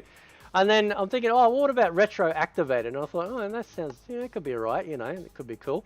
That sounded better. And then I worked on a whole new, like, because I got a countdown timer, and then I worked on an intro to this podcast for that, and I did that. And I was like, okay, I'm happy with that. So if you watch like the beginning of the podcast, and you'll see that intro thing, then that's what I did. But I have fun doing that because I've always loved doing that sort of editing, putting music with visual and trying to like elicit like a response. It's why I love like movies a lot because with the right soundtrack and the right visuals, you can have. Yeah, that's fair. Oh, look at Blade Runner, just off the top of my head. Blade Runner 1, the first movie, like very, very cerebral experience, So, but anyway, so you plug whatever you want to plug, right? It's just tell people where to find you, and I will put your Twitter link in the thing. Oh, okay. So yeah, you just pimp yourself out. You'll see the links below somewhere down there. But most of my stuff is on Twitter. What I mainly do, I do a bit of retro, but I post up game rooms and battle stations. I've been seeing that. Yeah, and some amazing work by people around the world that put these things together. And what I also do every night is put up a poll. So we have at the moment the Battle Station Showdown, where we have two rooms up against each other, and people vote as to which they think will go through to the next round. So we're in the third round. So we've had 300 rooms to start off with, 100 setups. We're now into the third round, and it's getting tighter and tighter. And so we find out which is the last room. So it's about, I think I calculated it at 297 different battles every night. And I do this religiously every night because that's what the people want. So, that's like those. That's like it's like was it like fantasy, like football and stuff like that? Except you're doing it. Except you're doing it with. Yeah, well, there's literally 12 groups, each with 25 rooms in them. Yeah. Is it 25 rooms? Yeah, and then they all fight off against each other, and we get to the last 4 rooms in each group, and then there's an ultimate battle, and they're all seeded based on their votes that they've got in the past. So that's what I do with Twitter, and I also do memes as well, people like that. And then randomly I will appear on Twitch. I don't have a schedule. I just, if I got some free time at night, I get on there and, like a average middle-aged man playing video games and reminiscing about the good old days. Hey, we gotta teach these young people something, man. These young folk. Yeah. I mean, God, when the kids are even saying that the PS3 is retro, I'm like, Jesus, really? Is it? Yeah. It's not. It's not. Like people my son's age will claim like people like our age are boomers is like no, you don't do that to me, man. Like I'm a Gen Xer all the way. Yeah, you are not. You're not taking that shit from me. We still work hard. Yep. We still pay our taxes. We don't get any handouts from the government. It's not like that. It's nothing like that at all. So, but yeah, no, I'd love to do this again because, like I said, like I've been splintering out all my interests into their own channels, and one of them being retroactive, and so I also wanted to have a podcast that, you know, we either do this or where you know, it can become a like regular thing. So I can, you know, say, do you want to jump on and talk about some stuff, you know, some retro thing. Like one of the things I thought about earlier, which I fucking forgot, was like the state of like the pricing in the retro market is just absolutely like crazy, you know. Yes, and that'd be a pretty good thing to delve into because like yes. I listen, man, I have had fucking people come to me and go, yeah, you emulate games, you're a piece of shit. And it's like, listen, man, listen. A hardware console can only live certain amount of time, right? Eventually that fucker's gonna die. And what are you gonna do? You either can try and, like, there's a guy that I know in Melbourne too. His nickname's Total MK, massive Mortal Kombat fan, like the biggest I've ever seen. Total. Yeah, he's awesome, right? And he actually like has been getting into you know, like, you know, opening up boards and arcade machines and soldering stuff. So, you know, he's good like that. He knows his stuff, yeah. Yeah, so, you know, you either sort of go down that road and try and teach yourself how to basically do a self-repair on these things, or try and find someone. And if you can find someone, they're probably going to be costly. So this is sort of like, I'm always supportive of backwards compatibility with consoles. Yeah. It's the reason why I would buy PS5. I don't have one. You know, but if they made PS3 backwards compatible on the PS5, like I've got a 500 library strong digital library that I still have, not physical, but still for my PS3. I don't want to have, like, you know, I don't have the space for all the consoles. So, you know, I do appreciate backwards compatibility. Of course, PC is doing backwards compatibility. It's doing all the heavy lifting for consoles, right? Yes. You know, but I you know, I love it. But I've had people come at me, you know, acting like it's the worst thing in the world, you know, and it's like, look, you know, no, it's like each to their own, really. Yeah, like, I mean, you know, it's not like we're emulating like PS4 games or something like that. You know, we're talking about games that, like, they'll go, oh, you could find one to buy Yeah, right, dude. Really? Really? Really? You know, like this Right. is like they think fucking there's a flea market on every other corner, and they're there for $2 now. No, Yeah. those days are gone, bro. Those days are fucking gone. You I'm know. trying to find Fantasy Zone 2 at a reasonable price and in decent condition, and I got Yeah. some knob on bloody eBay selling one for 75 around 70 $75, Yeah. and it's almost falling apart. I don't Yeah. want that. No. I want something in good condition, Yeah. you know? Yeah. You want it I like don't know so. it's going to work. Yeah. Yeah, so yeah, I think if there's people making that argument, they really haven't stepped out into the real world, have they? No. But that'd be a good topic to cover. Actually, I think you know, delving into that and emulation and stuff. Good topic. If you'd be interested to come back, of course. No, I hate it. I hated my 3 hours with you. I hate it. No, get stuff. Of course, I'd be happy to help you. But Happy to come back. so what I'll wrap it up, but stay on the chat because I'll just do things and I'll say properly goodbye, give you a hug and a kiss, and give you my sex line number. Do you remember? Do they still put sex? That's a joke, by the way. But do they still put sex line phone numbers on late night TV? You know, you get to like 2 o'clock in the morning. The last time I saw one was about 7 years ago. Yeah. I wonder if they still do that. 1 line number, something like that. But that was the thing. Like, and they had the woman in lingerie with, somebody's rubbed Vaseline over the lens and that. Last one I saw was a gay one. Yeah, okay. Yeah, it's like, do you want a twink? Where were you? No. They're like, oh, do you want a twink, a chub, or so? You know, I'm like, what? Oh. I'm like, look, man, not for me, right? Just saying, right? Not for me. But you know, even late night TV is making me nostalgic, man.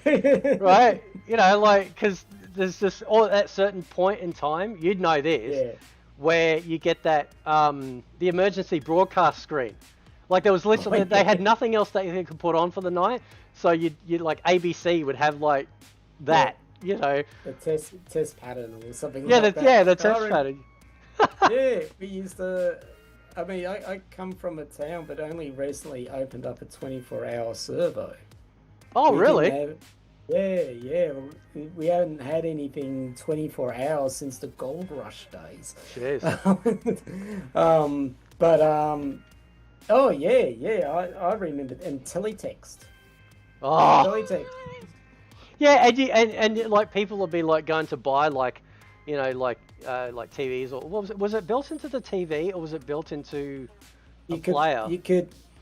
No, it was built in. You could either get it built into the TV or it was like a set-top box, and they charge you a bloody fortune for it. And it was a feature. You know, that was a selling feature. You know, now we want 8K and, you know, I mean, and with the news articles, they had the less amount of characters than what you can put up on Twitter to summarize, you know, the falling of the Berlin Wall. Yeah. A wall has fallen in Berlin.